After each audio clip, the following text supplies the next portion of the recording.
Exile. I apologize for the intrusion, but it is somewhat urgent. From time to time, I'd come across items of curious origin. There's one such item I'm sending you. You've got mail. The following song appears with generous permission from all.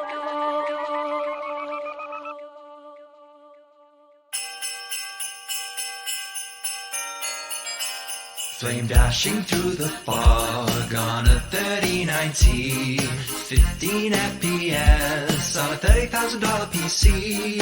What is going on? I can't even see. Oh, what fun it is to die to a thing I couldn't see.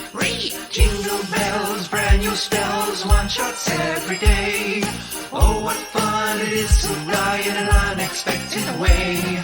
Visual hell, I can't tell why I even died. Something one-shot me off screen, guess I should expect more life. That was a juicy one, Exile! CD Projekt Red, they ruined our Christmas League. Fuck you, Cyberpunk, give me 313. What we got instead was a one-week flashback league. And let's delve with so much fun, can we get it back next league? GGG, give week please, 3 more weeks to wait. Maybe if I cry enough, they'll release it today. 313, give to me, I just wanna say we're all still in lockdown and got nothing else to play.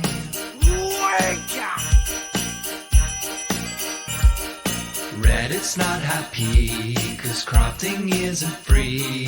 Why can't we just be a little more like D3? Why don't we just start at level 70? Take me straight to maps and then I'll still not be happy. Oh! Jingle bell, Reddit hell, complaining every day. Orange Decker is OP and I got scammed today. Jingle bells, brand new spells, I just wanna play. All I want for Christmas is a brand new league today. Ho, ho, ho! Merry Christmas! Yo, welcome everyone to the FATED ARPG Podcast, episode number 121. And I hope you guys enjoyed the somewhat different intro this time around. I just was browsing YouTube the other day and refound this gem from 2 years ago from Localhole, which only has 9,000 views on YouTube. So I feel like it went above a lot of people's heads, so I wanted to bring it up again, because it's also slightly related to stuff we're talking about on the episode today. But before we go into it, I need your support, guys. You know it. I'm gonna keep it short. Streams are hard. YouTube content is hard. We need the numbers to go up. Press the engagement, click the like, write a comment, say hi in chat, and all the good stuff. If you want to support financially, you'll be mentioned on the end screen in the next podcast if you purchase a paid subscription. And now, without further ado, here's our co-host, BalorMage. How are you doing? Fantastic. It's actually Christmas Eve morning here. Oh, right, yeah. Time dilation. So I've got my whole Christmas hat on. That's Nice. That's the only Christmas gear I have, just the hat. So that'll have to do. I like it. It's I said earlier when we were still off stream, if you do like a little color shift, it looks like you get blue and purple wisps flying over your head. But yeah, we had a bunch of generalists, like people who are great all-rounders in the game on the last couple times, and now we got 2 specialists invited for today, and we got one of the 2 already hyped to enter the stage with us. Please welcome spicysushi. Hello. Welcome, guy. How's it How are you going? Doing well. Okay. Excited to be here. It's only I think only my second podcast or something. Oh, you've been on a podcast before? Which one? Oh, I just been on one, and it was really last minute on crouching tunas and Grimrose. But yeah, it was, nice, the Blastcast. Yeah, the Blastcast. Blastcast. Yep. Good times when we were in the golden age of PoE podcasts, as some people said it. Yeah, I mean, as we're still waiting for our other mystery guest to appear. We've never had you on, Spicy Sushi. I've also never had the chance to talk to you. So, would you please introduce yourself as a PoE player? Right, like when did you start? What was your, what got you into the game? What hooked you, or anything that you'd like the people to know about you? Yeah, so I don't know. I think I just got into PoE like most people do. You play it and then like you download it on Steam or or regular client. I know Elitist might be laughing a bit about Steam client, but I saw it on Steam, promoted a lot, got on. I hated the game after the first like few hours that I played it. I dropped it for like an entire 5 or 6 months, and then like after a few leagues of it popping up, I would play for maybe like an hour, hate it, quit, and then like eventually I got to the point where I was having enough fun to get through maps. I mean, get 2 maps after the campaign. I was like, oh wait, this game is actually pretty fun. And then it was, it's just history from there. I was super addicted. But then what really, really got me deep into PoE and start making content was actually start with money making, just like usual, like magic find stuff like that in Ritual League. But then I got pretty addicted to crafting. I think it was halfway through Ultimatum where I started really getting addicted to crafting and kind of just switched my entire focus and passion around the game around that, and teaching people crafting guides and stuff like that, and just making general like content. And that's what most people know me for by now, or at this point this is what most people know me for, is crafting. Did that start because you thought crafting was the most fun, or did it start because you realized crafting was the most profit and then just became fun? I think it wasn't so much about the money, because I was making a lot of money through Harvest at the time. Back when Harvest was actually kind of pretty complex. Like it wasn't just life force dropping on the ground like it is now. You had to know all kinds of different bases and stuff, like cluster jewels, stuff like that. And I started selling a lot of my crafts that I didn't use on Forbidden Trove Discord. And, really high-end crafters that have mirrors and mirrors would start buying them. And I would see the items that they were using these crafts on. I was like, oh man, I think this guy is making like 30 divines off me right now. And I just sold this for like 4 div. And so I was like, what kind of items are they making, or how are they using these crafts? And after a while of just like kind of doing these kind of harvest services, I was like, I think I'm gonna try to get into this myself. And so halfway through Ultimatum, I started getting into crafting for profit originally. Yeah, because I noticed that I was selling these crafts from Harvest for like 4 div, but like I said, they were probably making like 30, 40, 50 div off of me, like divines. And so I started diving deep into the items that they were using, started keeping track of what they were buying from me, why they were using my craft. And okay, yeah, but it was called Exalts back then. But over time, I actually started just falling in love with crafting in general. Now, I don't share that same love for crafting anymore. I think crafting has gotten way worse than it used to be. Just quality of life wise, user experience, everything. But back then, it was actually a lot easier to make pretty high-end items. And so crafting was a lot more fun back then. I don't really see myself crafting that much. As surprising as it is, I mainly make guides and do like the mirror crafts for for content and for like the free mirror shop I run in the league. But I don't really do much crafting outside of that anymore. Look, after all the nerfs that they've done, like over league, just piling nerfs and nerfs and nerfs. But you guys probably have a lot of experience with that. Yeah, I mean, we'll probably go into that in a little bit. What I wanted to know, and I'm not sure whether you mentioned that and I just missed it, when did you originally start? You said you really got into crafting during Ultimatum, but what was the first time that you played? No, so I think the first time I actually got through the campaign was Betrayal, actually. Okay, yeah, I just wanted to know whether it was like like the really old times, like pre Fall of Oriath. I feel like with how many hours that people put into PoE, you have like different stages that you think, oh, this is when I became a PoE player. Oh, this is when I became an actual PoE player. And for me, absolutely. I think that's Ritual League for me. Like it's the first time I actually like started.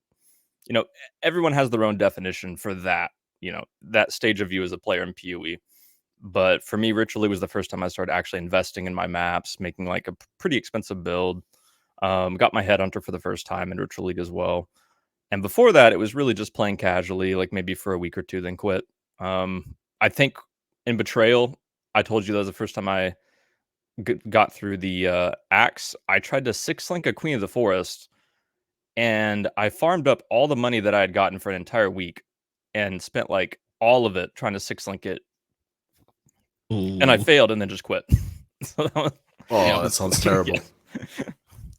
I feel like you become like not a casual enjoyer and like a real PoE player as soon as you start tracking when the next league launches.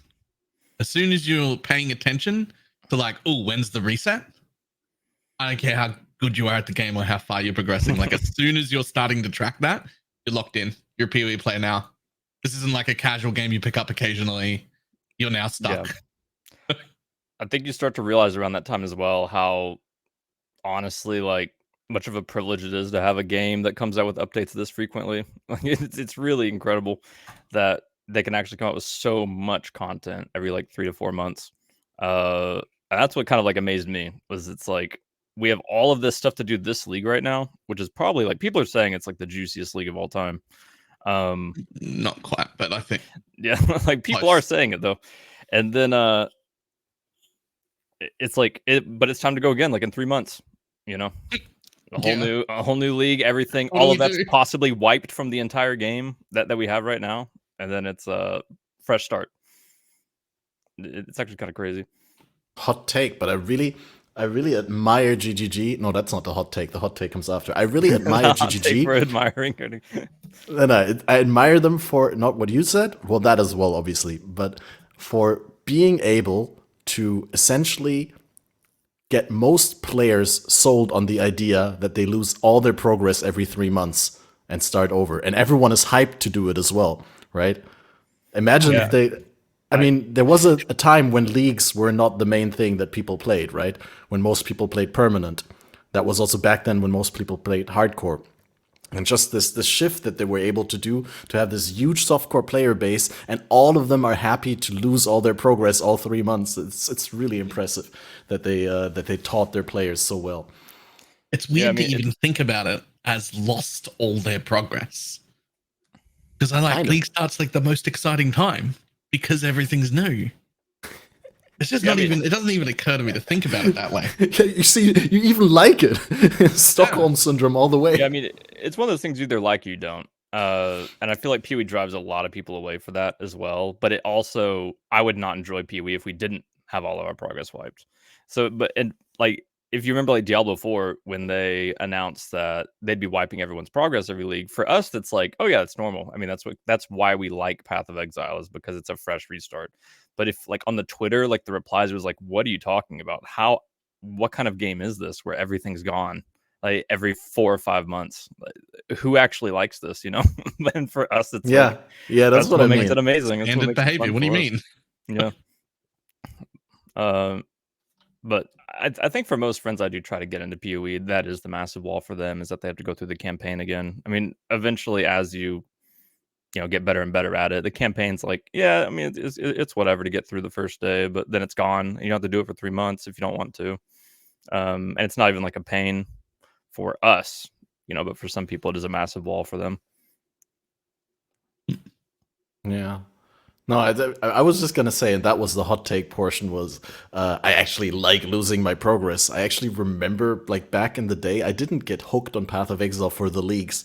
I got hooked for the race seasons with the little 2-hour events. I loved 2-hour Endless Ledge. I loved, like, 2-hour Descent and all that, or 1 hour, they whatever really used it to was. do that back in the day? 2 hour like, Endless Ledge? Yeah. And really? It was fun. Really? I did not even know about that. The 2-hour Descent champions were my favorite. Wait, I'm going to show you something. I'm going to show you. I realized I'm in the presence of OGs. I've just never knew that we had events like that. The only thing I know is Endless Delve and Endless Heist, and the more recent ones they've been coming out with. But yeah, I never knew the people actually doing Ledge over and over. It was like a separate race. It was kind of like Endless Delve in the sense that you start on the ledge, you get a huge drop pile of like random white items and gems. They weren't random. That was, it was a set amount of things. And then you just started and you just went from one ledge into the next. There were different tile set ledges, right? There was jungle ledges and hill ledges and all that. They used all the different tile sets that you'd have in the game, but they were essentially layout-wise, they were ledges. Anyway, Endless Ledge wasn't the best, but what I'm trying to bring up here right now is the not so long ago Winter Heart race season, which was 2016. So this was relatively close to the Fall of Oriath, which was 2017. So this might have been like around Breach League, around that time, just for being able to tell. And you have like these solo burst races, which were really cool. They were like 12-minute races, which started in 20-minute intervals. So you would be racing for 12 minutes and then 8 minutes break, make a new character, and do 20-minute race again. And then Descent Champions, Exiles everywhere, 1 hour Headhunter solo. This is what I wanted to bring up. 1 hour Headhunter solo. Great. Every area has 20 additional rares, and every character has a Headhunter buff on them. So that you collect the buffs from the rares without wearing the belt from level 1, and it was so fun. That was so much fun. Oh, this is the one where Ziggy D actually got rank 6. I remember the VOD. I literally remember the VOD for this specific race event. Wow. Anyway, that's a good time. That's what I want in our next 1 week event, by the way. 20 extra rares and a headhunter for everyone. Let's go. Yeah. The one Especially- event that I've been asking for, like, over and over for leagues is endless synthesis, in the sense that, you know, not like synth maps, but like the old synth. Like you just be endlessly going through synth islands and like picking up crazy synthesis bases and stuff, and like making it super accessible. Just make whatever like crazy implicits you want in the league. I thought that'd be super fun, rather than the. I mean, I'm just not a huge fan of endless delve. I'm really not. But especially endless heist. I just feel like, I guess it would be a lot of work though, because it's really not that much work, I guess, to do like those events, and that's probably why they do them. But endless synthesis is something I've been wanting for ages. It would be super cool. I've always been wanting to revisit the Synthesis League mechanic. It's kind of fun to play around with. Yeah. Especially after they like optimized it, right? Like in the beginning, I think the implementation in the first 2 weeks was completely different than later. Like they completely reworked the league while it was running. But it's still, in the final stage, it was super fun when they did the synthesis flashback, when you could actually have like Beyond randomly spawn in your synthesis tiles and all that. And Oh, that the sounds like tiles fun. were significantly smaller than actual maps, the synthesis tiles, right? So you'd have a lot more, I don't know, density in there. I remember fighting like multiple Beyond bosses per synthesis tile. But yeah. Dude, hearing all Ages this, there's ago. so many insane events they used to have. They just don't really do anything close to that anymore. That'd be Yeah, and I super wonder fun. what it is. Like, I think like there's two Probably factors PoE to too. it. Like, I mean, it's probably there's so much investment they're doing in PoE 2 time wise right now. But I mean, the leagues are still pretty sick, and the base game is too. It would be awesome to have like events like that again, though, towards the end of the league. What we're playing right now, I had forgotten we were even working on another game. How this league is so good? It really is. What the hell? it's Hang pretty on. good. We're like, what are we Yeah, like? I mean, 6-8 months away from like a beta or something for PoE 2. How do they even have time to do this? I mean, for me, it's awesome again that I'm getting like ritual vibes, in the sense that, you know, if people wanted advice with like currency strats, back then used to be like, oh, you can just go do Alkin, go Harbingers and Valdos or whatever, and go make like, you know, 5+ div an hour to make whatever build you want, and then do whatever you want. And in this league, it's like that again. If people can't handle like the super hard content, because the league mechanic is like, it is hard, but you can tell people like you could go do like T7 maps with a very basic build, and you can go drop like 40 chaos to like 1 divine average like per map right now, with like budget MF, which is kind of crazy to me. But I really do like the game when it's in that state. I am a huge fan of that.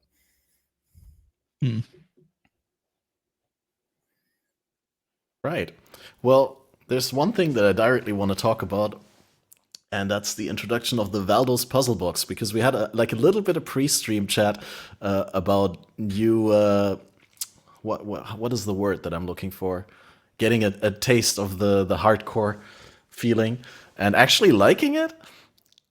Oh yeah, Which is yeah. interesting because Well, I've made Balor and I both made the opposite development. We both, when we started this podcast, were hardcore gamers, right? And now I've been playing exclusively softcore for almost a year, and Balor, what, like 2-3 years? Oh, maybe even 4. I don't know. A while now. Yeah. A long time now. But yeah, last episode wasn't super positive about the puzzle boxes, and you, Spicy, you have actually found joy in them. Oh, And they I love them. actually they taught you something about the game that you like that you didn't know about before. There's been a lot of ups and downs. I mean, I've died twice. One time to an actual misplay, and then the second time to internet going out. But Those are the worst. off stream, so I couldn't even actually play it on stream. But I was just doing a quick little test after I spent all day crafting all the gear, putting it together. Lots and lots of money, and then I chose a really, really easy void map, and just died to a DC during its Zeri, so I got double flame blasted probably. But I do really love the maps because, I mean, for me personally, okay, I'm not a huge fan of like the maps that people introduce that are just, complete troll, where it's void your character for 1 chaos kind of thing. But I do like the maps that are like a mage blood, because usually they're very, very hard, and it's just a piece of content that has never existed for me in softcore, where you can like min max a character, put tons and tons of money into it outside of the hardcore map, and then you like that is the deep end game for you. Like the maximum max of end game is doing those super, super hard maps with your build, and if you die, you lose it all. And for me, it's like it's super rewarding too, because the stronger your build is, the higher profit margin you have in those maps, because people aren't going to buy, like, there's maps that you can go get a mage blood right now for like 5 divines on trade, but they are nearly impossible for almost every single build in the game. And so to do them, yeah, but like to do them, you obviously, I think the most insane one I've seen is you have to do an ultimatum. You cannot choose any of the choices. It is 100% delirious. There's the Oh, feared, Lord. and if you don't complete the map in 10 minutes, you die. And if you 100% die, delirious. yes, 100% delirious ultimatum. Dude, that's You can't choose- 96% damage reduction. Yeah, yeah, around that. Fantastic. And yeah, you have to do the ultimatum. You have to kill the feared, and if you don't do it in 10 minutes on 100% delirious, your character just dies. Because it says like the area eventually becomes like lethal over time. Like, well, there's one where you take 1% increased damage for every second that you're in the map, which is terrifying. But there's another one that's even worse, where it's like you just die after a certain time limit. You have to like set a Like an timer. Oba's Curse Trove, basically. Yeah, it's basically the Oba mod is what they added. That people, whoever made that map was a masochist, but also, it gives you an incentive to even min max harder, because the people that min max their build even more are able to do those, and they get better profit margins because other people are fighting for the cheap or like the really easy maps that have 0 profit margin. But if you put more and more into your character, you can eventually reach that. But there's also the thing where if you put more into more your character, you're risking even more. And so I don't know. It's just like it's so addicting to me, because I've just never had anything like that in softcore, and it makes me actually want to start trying out like hardcore trade as well, for that kind of feeling I've been getting, like the adrenaline rush. Yeah, when I was still like an absolute hardcore elitist, I could never imagine playing softcore for an entire league, because I was like, there's nothing on the line. It's like playing poker, Texas Hold'em, but instead of a buy-in, you just, you put a pack of chewing gum there, and it's like, okay, what's the point? You can just go all in every round. And I'm so happy to hear that from you, like that you have this enthusiasm about something that I somehow lost on the way somewhere. Yeah, I mean, I had lost it quite a while ago, but what really kept me into the game was, content creation. Because it's very motivating to like wake up and think of like really cool ideas you could maybe do on stream or do for a video. I don't think I would be as passionate about softcore if I wasn't, making content. But I'd probably actually have switched to hardcore a while ago, because that adrenaline rush is pretty amazing, and like where you're just risking everything's on the line. But I'd never done hardcore before, and so this is my first taste. And it's pretty addicting, I'll admit, because it's not just like oh, I'm just going to throw my character at this map for no reason, just because I want to test my build. It's more like the better and stronger your character is, the more you're going to earn. And the more you invest, the more you'll earn. Which how it is like I assume this is how it's like in hardcore, right? Like if you invest a lot in your character, you're capable of doing bossing, which I've heard is like the most profitable thing to do in hardcore trade, because most people don't want to. Yeah. And so for here it's like instead of that, it's these extremely ridiculous maps that just get even worse and worse, but the worse they get, the more money you make. And that's kind of like where the addiction is. Yeah, I love them. I don't know. Well, the thing is, yeah, go for it, Balor. I hold my point. I'm in a constant state of like really enjoying being in a private league versus, my god damn it, I need to get over to trade where I can just make $1 billion like in-game monies and make disgusting characters. Like I want to do both of those things at the same. I literally need two of me. I would like to experience degenerate softcore trade and cool group found private league at the same time, please. Like, yeah, no, I can totally see your dilemma because, like you said, for content, you're trying to min-max one build and then you give it away because you get all the resources from your viewers or your community with who you're playing, and then you make the build, then you give it away to someone who actually wants the build, right? And it would be so really much easier to make the build if you're in trade, but then you couldn't give it away. So it's like, yeah, can't do that stuff in trade. But also, like, I don't know. It is fun. It's fun to not care about profit for a while. But then also I'm seeing all of the void keys and the MF stuff and the everything that's happening on trade. And you're like, oh man, if I was over there doing that though, I'd be thinking about, oh, how much am I missing out on not having gone through with the private league thing, right? Like it's whichever thing I'm not doing, I'm going to miss out on. I can't do both, and I want to do both. The classic grass on the other side is greener problem. Yeah. It's a problem. Nice. Yeah, what do I want to say about hardcore? Yeah, I hope, Sushi, you don't fall into the same frustration that I had, which is with the Valdos puzzle box maps. That's actually great design because you can make your character, right? And you can die as much as you want on the way there, and then you can decide to put it all on the line. Yeah. But my experience with hardcore, and one of the core reasons why I left hardcore, was that I always died before I put my character on the line. I'd always die to the most random bullshit in a white or yellow map while trying to farm up some item or currency, and it was just so frustrating to never have this big moment where I'm like, okay, I might die here, let's go into this Eater of Worlds, Uber, Cirrus, whatever, right? But we'll try, and if we die, then at least we tried. But it was always this moment where like, oh shit, I just didn't pay attention and I died to like a stupid rare monster. Yeah, I mean, I think a lot of people share that sentiment, and that's why I think PoE would benefit a lot from more of this like hardcore light content in the game. It's kind of like Tarkov and PoE, where you decide to, I don't know if people who don't know about Tarkov, like you have something called like a scav run, and then you have your actual like run with your real character. And a scav run is where you go in like just a character with like no gear and nothing, and you just try to get as much loot as you can and get out. And then eventually, once you've built enough up enough currency, you could put together like an actual setup. But if you go in with this setup, if you die, it's all gone. Well, usually.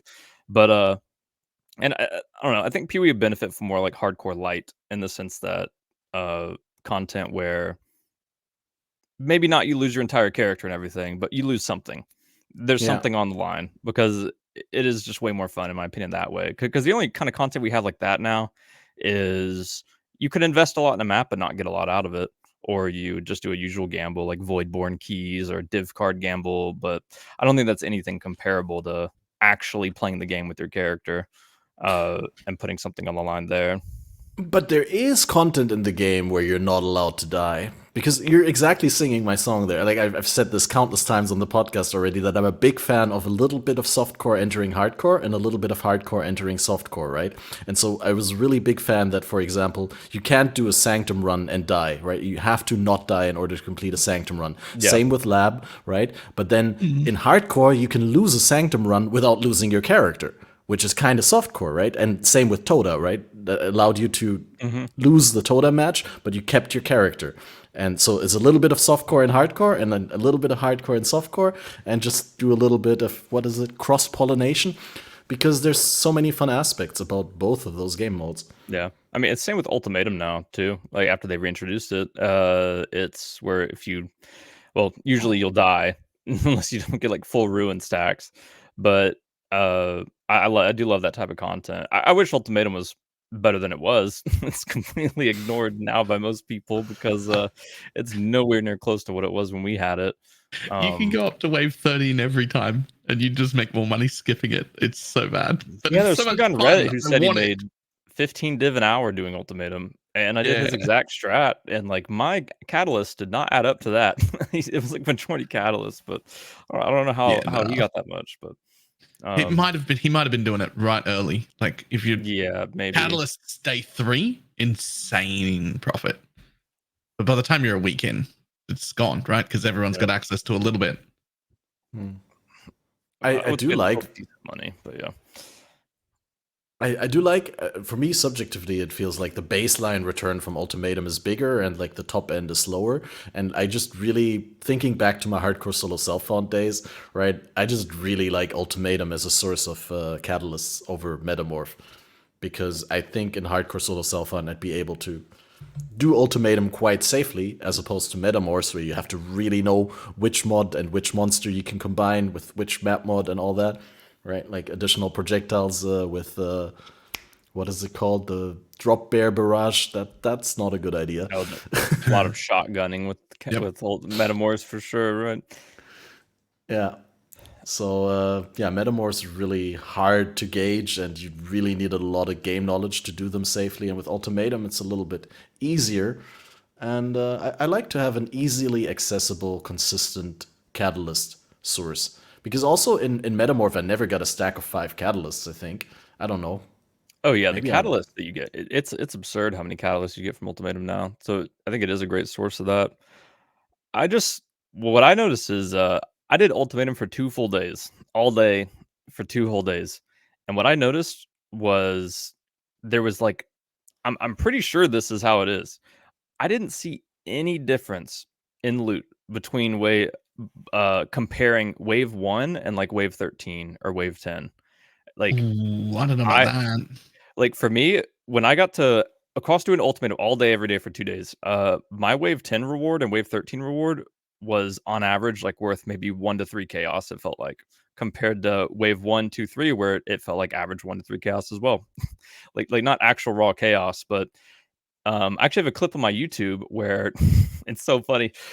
Wave 9 was 6 binding orbs, and I was like, man, wave 9 for 6 binding orbs, that is wild. Hopefully that wasn't wave 10, because I didn't exactly remember. Wave 10, 7 binding orbs. Literally. That was like what I don't know if I'm just super unlucky, but it felt like there was no difference. Because usually back in Ultimatum League, you could noticeably see ramp happening, like your loot ramping as the Ultimatum went, like a little bit better each time on average. To where you'd be pretty excited for wave 10. I didn't just see here that. it is. This isn't wave 10, right? I mean, I think I've been fully spec'd into Ultimatum since the beginning of the league. I don't still are. Yeah, I'm still am now. Because I'm in a private Okay. league, so I don't care about No, profit. it's what are you doing? But I think I can pretty noticeably tell that like wave 8 to 13. What are you is doing? significantly more rewarding. That was not 6 binding orbs for wave 10. I feel like I had Right. to be getting unlucky. I didn't just see that. because This isn't wave 10, right? Oh, this is confusing because I can hear it. And You can hear it? Yeah. Oh, it's... Wait, what? What can you hear? the video. You can't hear the video. The video is muted. Wait, what? I muted the tab. Is it actually playing through? Okay. I can't hear definitely it. heard it. Okay. Very loud. Okay, sorry. I didn't realize it was playing. It was not showing to me. I had no idea that when I capture a tab it actually plays the sound. I'll make the YouTube down. That makes sense though. in my experience, though, it's like back in Ultimatum League, if I reached a really risky wave at around wave 8 or 9, like early on in a character, I would still have a desire to try to do it because I'm getting closer to wave 10.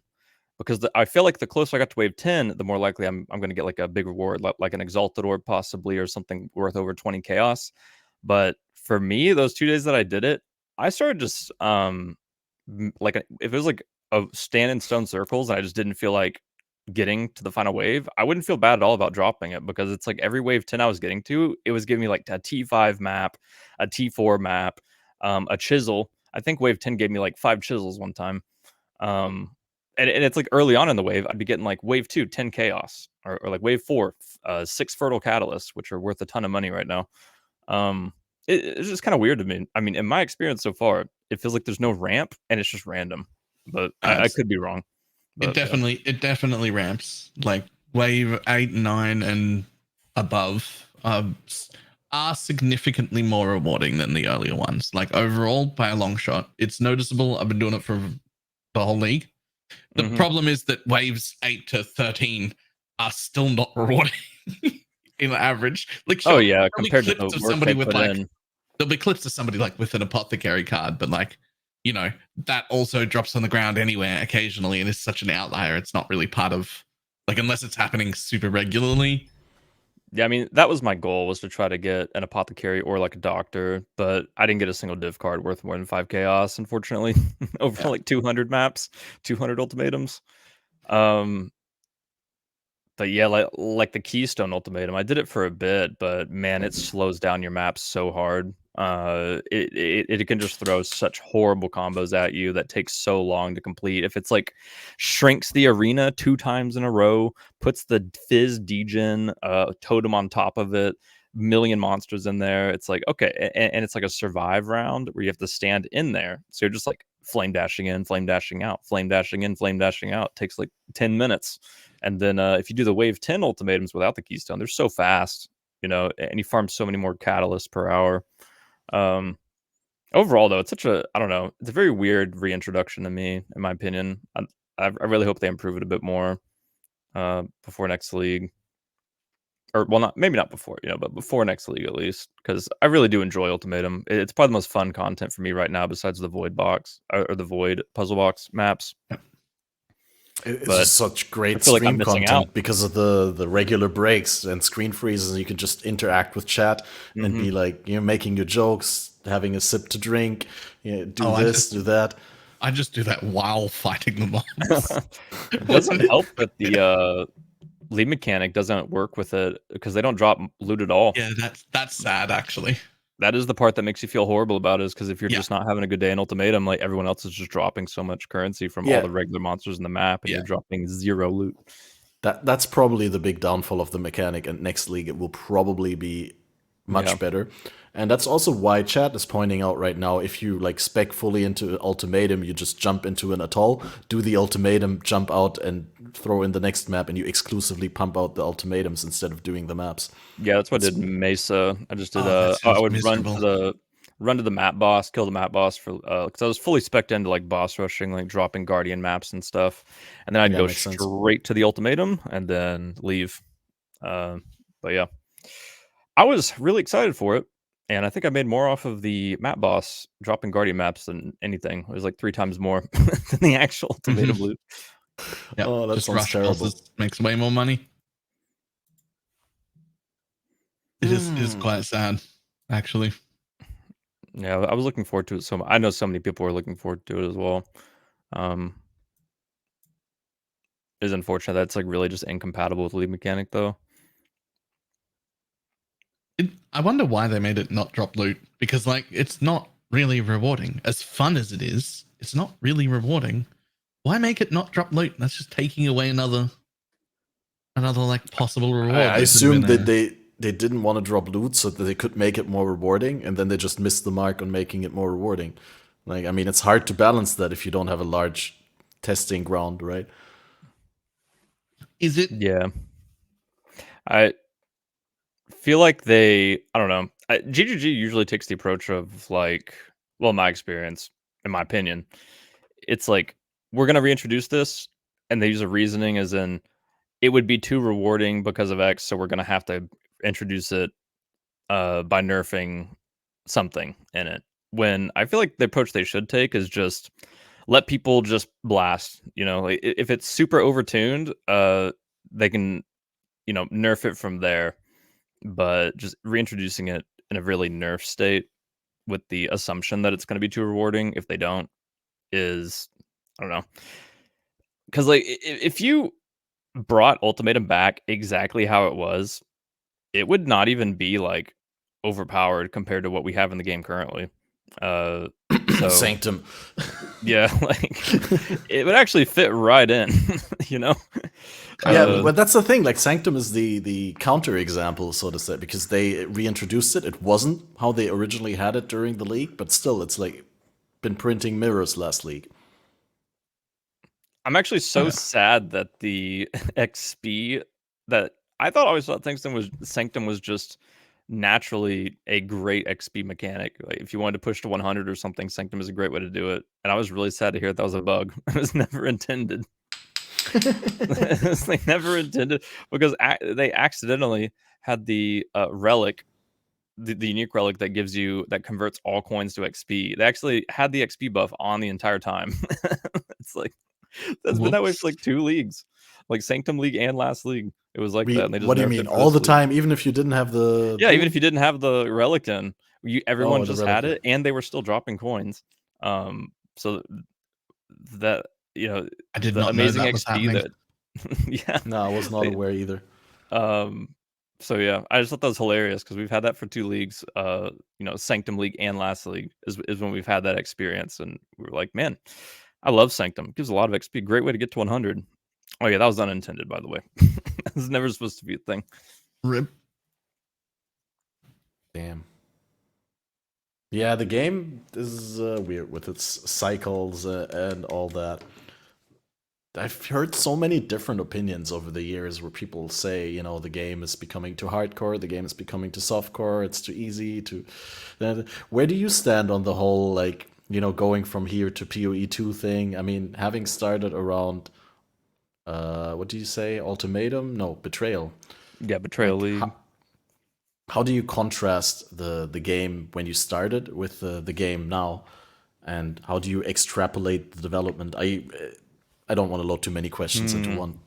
Yeah, it's for me, the game changes so much every league. As in they might make it harder the next league, then revert it. AKA, speaking about Expedition right now, it's kind of like you can't really look at it as what's going on right now and what was going on then. Like how's it gotten harder or easier? Because it's like every league is so different.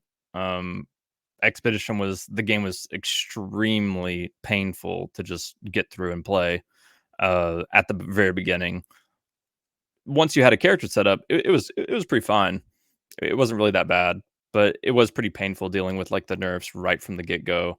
And then the next league, it's like they reverted a ton of stuff and the game felt, pretty good after. And then the next league, they might put another massive nerf over the game. And the next league, I mean, nothing's come close to Expedition, but I don't know. It's kind of like a roller coaster, so it's really hard to compare. I kind of enjoyed most changes they made in Expedition, but the one thing I remember super painfully was that you couldn't pre-flask against ailments anymore. So you could only use a freeze-remove utility flask if you were actually frozen. I remember that. It wasn't even like as much the game was hard or anything. It was mainly just a painful quality of life wise. I just really hated just being super slow in a game where we were so used to just, I guess you call it blasting, right? So we just got to get used to that in Ruthless, though. I feel like that is just how the game is going to be. It's going to be a much slower game, but that doesn't necessarily mean it's going to be bad or anything. I'm pretty excited overall for it. Even though I think crafting is just ripped completely. I mean, like what I enjoy in the game is completely gone. I'm pretty sure. So I'm gonna have to. I don't think there's any shot that there's no crafting. Yeah, I mean they've introduced a very bare bones form of it, and my hope is that they plan on progressing that, over time. Crafting is too big of an iconic part of the entire experience of PoE. I would be very depressed if they don't. Absolutely no shot there isn't good crafting in PoE 2. I mean, no shot. I hope there is. Isn't what we've got now. right? That is one of the number one things about PoE that makes it stand out from any other ARPG and other games that aren't even ARPGs, is just such a unique crafting experience you have here. I mean, it's super nerfed compared to what it used to be.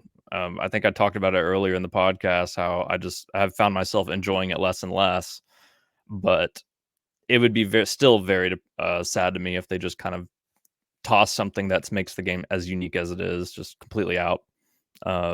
It's very bare bones right now, and to be expected. It's like a whole new game, right? They said it's like a brand new game. It's separate, and so we have like very bare bones crafting in the game currently, like that they previewed. I think you can I think I may be misremembering, but you can like alt spam like we have now, maybe. But if you regal it, you can't ever go back. Like you can't scour it down. So that is what it is.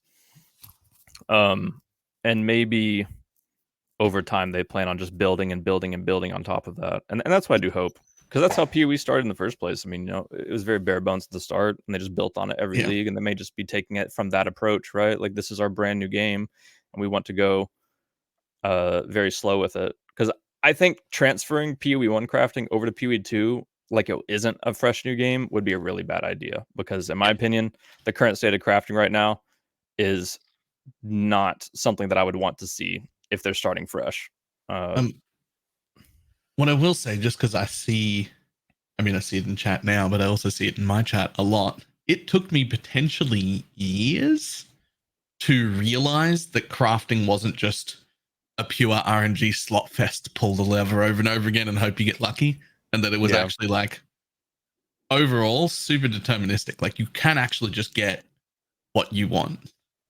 Like, we've got enough tools that you can craft most things with a pretty reliable degree of certainty. It just, I think that's also something that happened throughout your time of playing. I think when we both started, which we both started around Bloodlines League, right?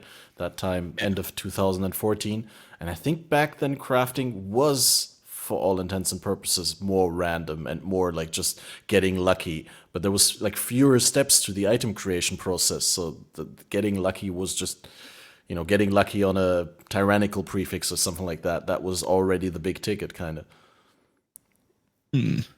We did have meta mods then, but we didn't have like all the essences, fossils, harvest bench, and all that. Even though, I mean, harvest bench has been pretty gutted, but it's still pretty useful for some things.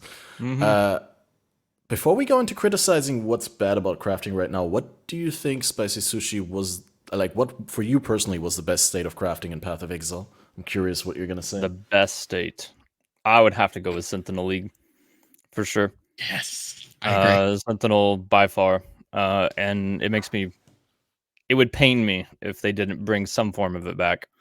Because the argument I see a lot of people say is that we have much stronger than Sentinel right now, because fractured mods on items, you can just essence spam till you get what you want. So Sentinel wouldn't be good. But it's like, Sentinel just made that better.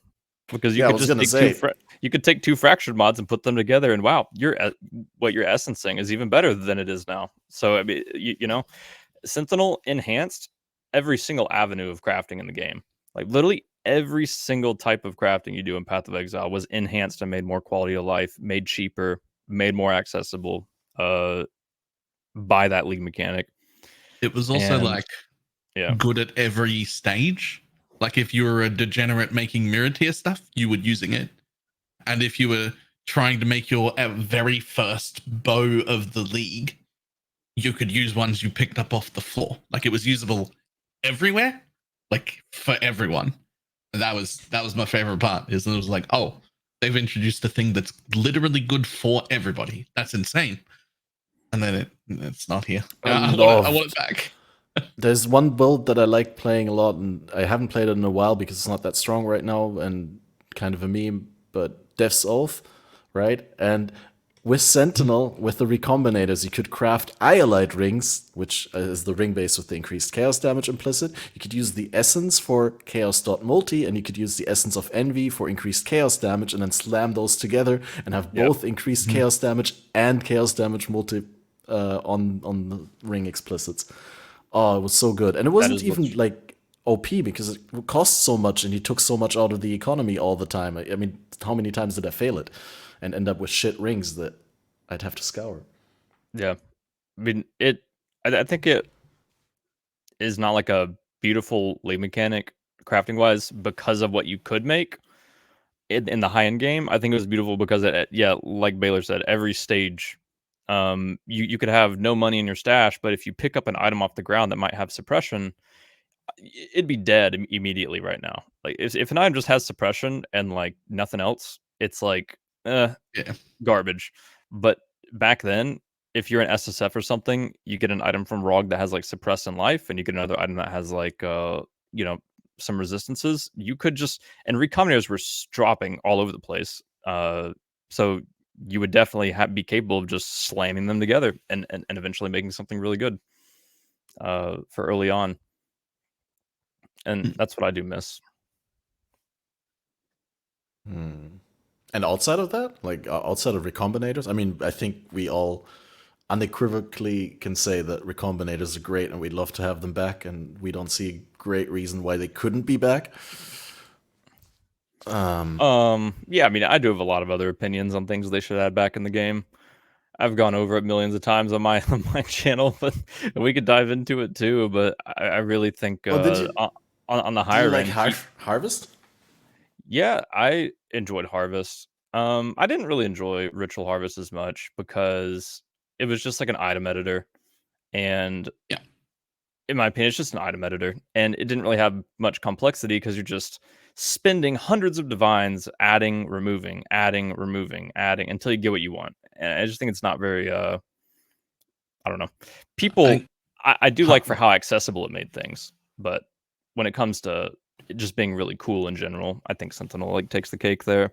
Yeah, I think Harvest was really, really a good mechanic to have at the very low end.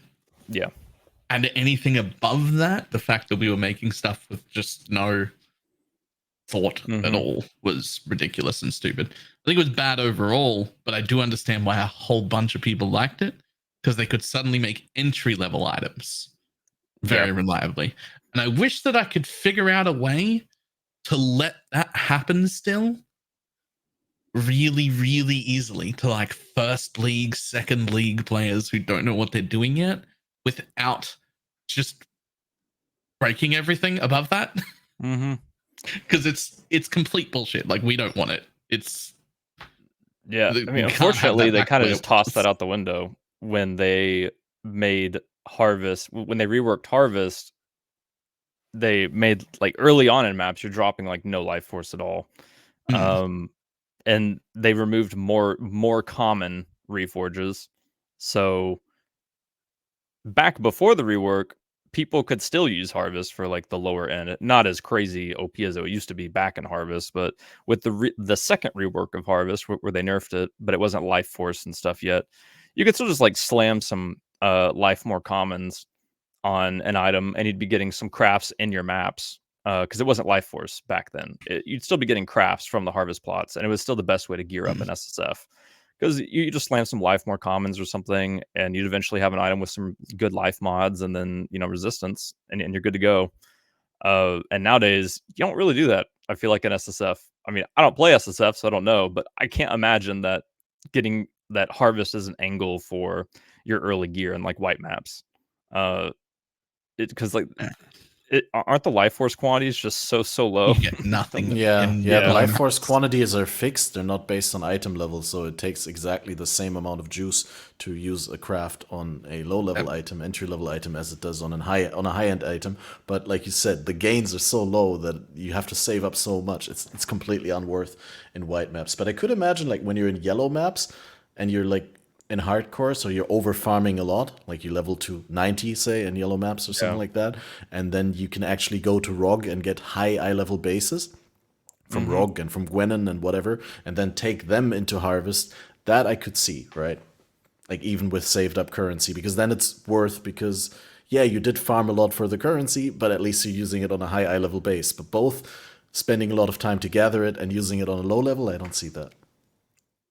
Yeah, I feel like the general strategy for a competent player nowadays, like seasoned player, is you play a build that doesn't need gear to function all the way to red maps. And so you're just picking rares off the ground or doing like a vendor recipe for your axe to, like the rustic sash recipe or something. And if you're playing a good build, you can basically just have rares you pick off the ground and get to red maps. And then by then you can start doing like your ROG crafting and stuff. But for new players that are fresh to the game, they don't know how to do that, right? Like if you told them like, oh yeah, you're going to get to T16 maps, picking rares off the ground and doing some axe recipes, I feel like they're just going to have a horrible time with that. Like they're No, easy. Just tell them to play DD. Yeah, unless you tell them all to play DD or something. Because ROG corpse based damage needs to go. Yeah, I think ROG is that though. ROG is kind of the answer to low end gearing and like getting yourself in-game gear from the start. But it's also pretty, I do a lot of ROG guides, and it is really intimidating for people that are new still, because it is. There's a lot of terminology used in ROG that is not in anywhere else in the game. And so you literally have to go look up a guide because you don't understand what's going on at all. What would you say is the most commonly misunderstood ROG craft? Probably where it says like picking the best outcome is people who are fresh to the game are going to be like, oh, the best outcome. So if it's good mods, he's going to settle on those. But no, he's just talking about the highest tier. Yeah, like highest tier based on item level or something. Because +1 skill gem, that would be great to get on my amulet. Oh, ROG's going to reforge this 10 times and give me the best outcome on my prefixes of my amulet. I might get +1 skill. You have a super low chance of getting +1 skill because it's a very, even though it's like only one tier of it, it's like an item level 1 requirement for that mod. And so you're just not going to see it like ever. And that's like kind of the frustrating part about ROG, is that if you don't actually know what he's doing, it's not going to really make sense. Especially when he uses the term rerolls mods, and everywhere else in the game, we associate reroll with a divine orb, as in rerolling the values, like the numerical values on an item. But when ROG says reroll, he means reforge. Like, he means literally just chaos orbit. So yeah.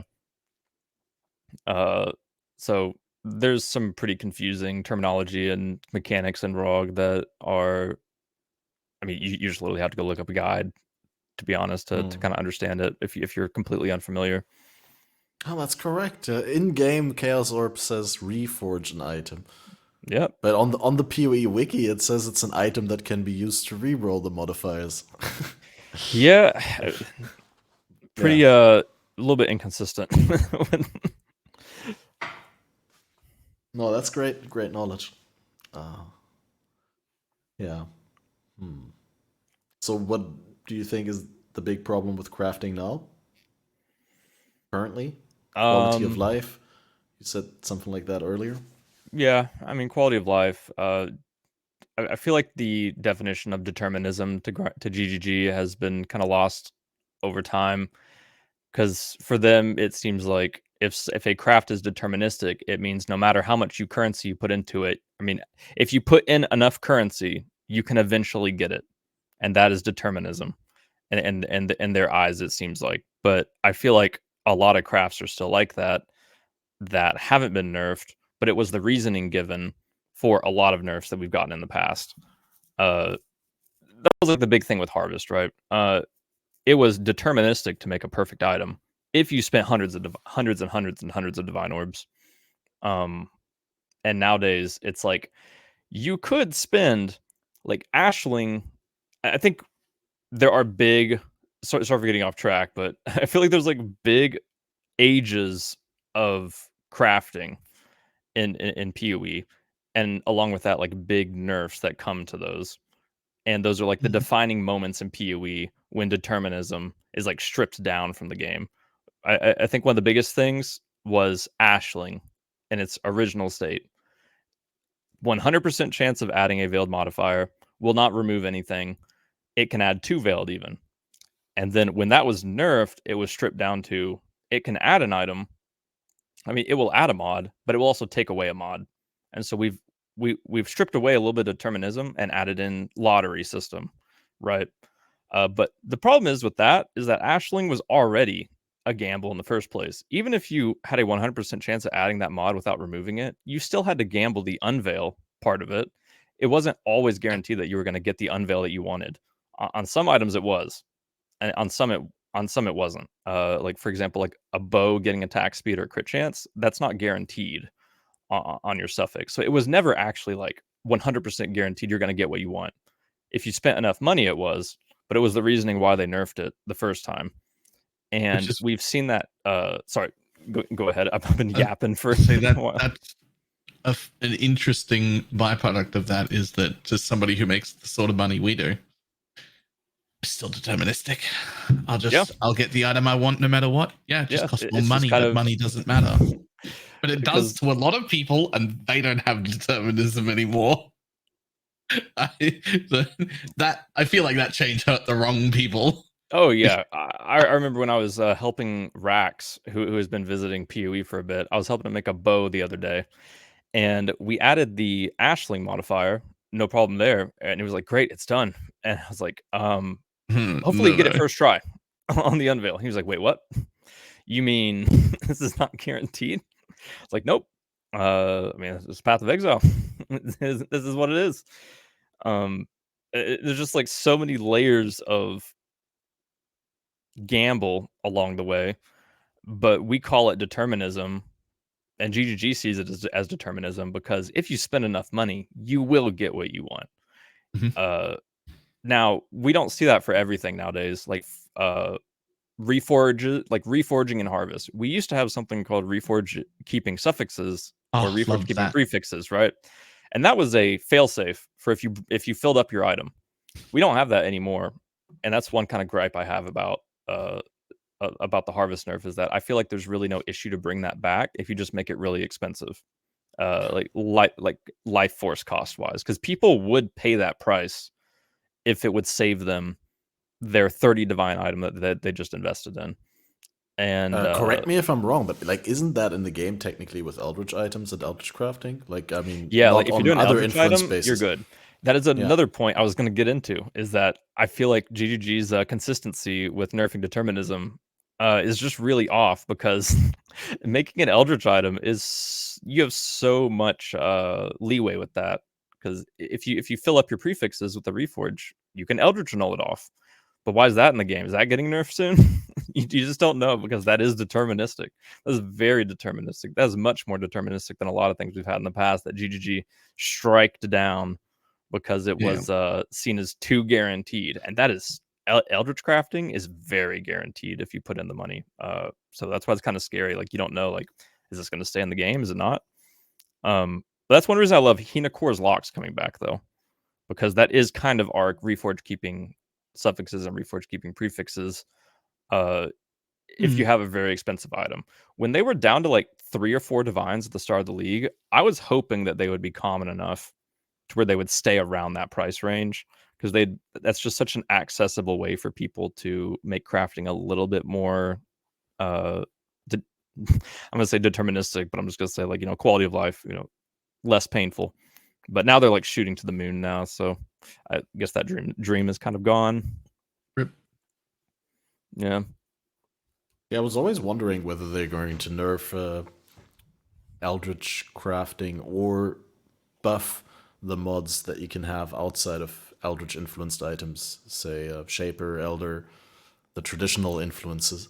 Yeah, I really do think influence modifiers need a little bit of a buff, or at least some more attention, because Eldritch items are just replace them in a lot of slots. You can invest so much money making like Tailwind Onslaught boots with Redeemer Hunter, or you can just go with action speed implicit on your boots, which is barely worse than Tailwind, and then movement speed. Yeah, and you guarantee 6 modifiers on that item almost. Like, at least 5 are just guaranteed T1 if you want them to be.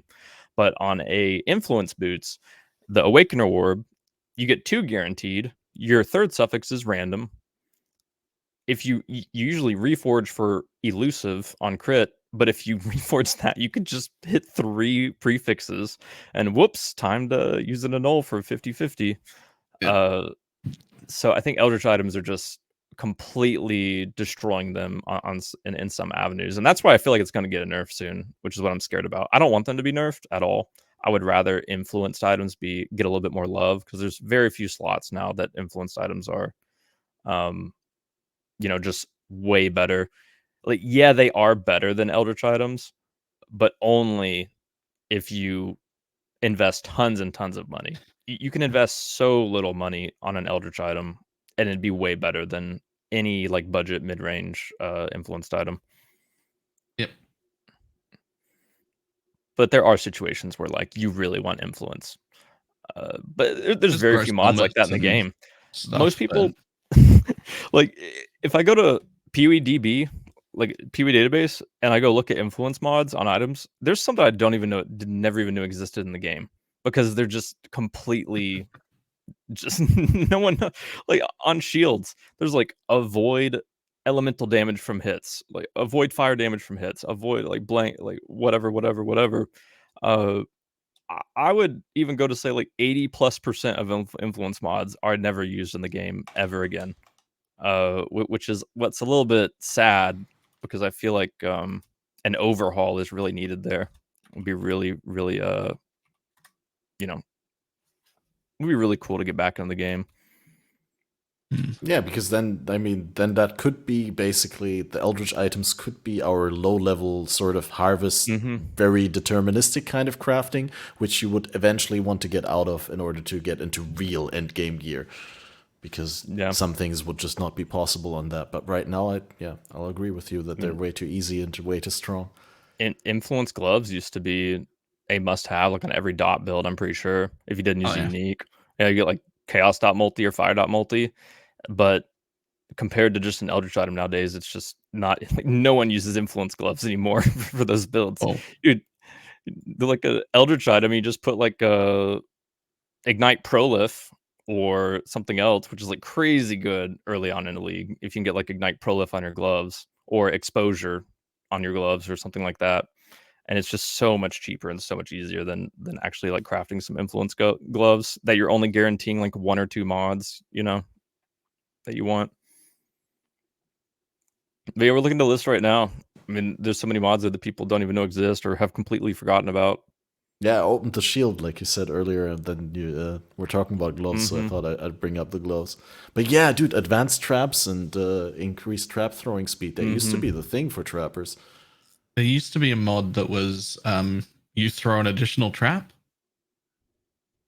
On gloves? I think it was gloves. Maybe the elevated one. I think influence are mostly used for multi-links nowadays. Like they do have a really good place in the game still when it comes to multi-linking, as in like the classic Righteous Fire helmet. Yep. Still a pain to make, but definitely the caster gloves. Well, that's another example of determinism, though, because you can make those 7 link Righteous Fire helmets. People make them every single league. Like same thing for the minion helmets. Same thing for the like all the min-maxed expensive stuff that's like 7 to 8 link helmets. People make them repetitively every single league. Yeah, they're even easier to make now because of Hinacore's locks getting added to the core game, which I think is cool. But it's also like, when's the next nerf coming? It's like, when is what I'm doing right now going to be completely removed?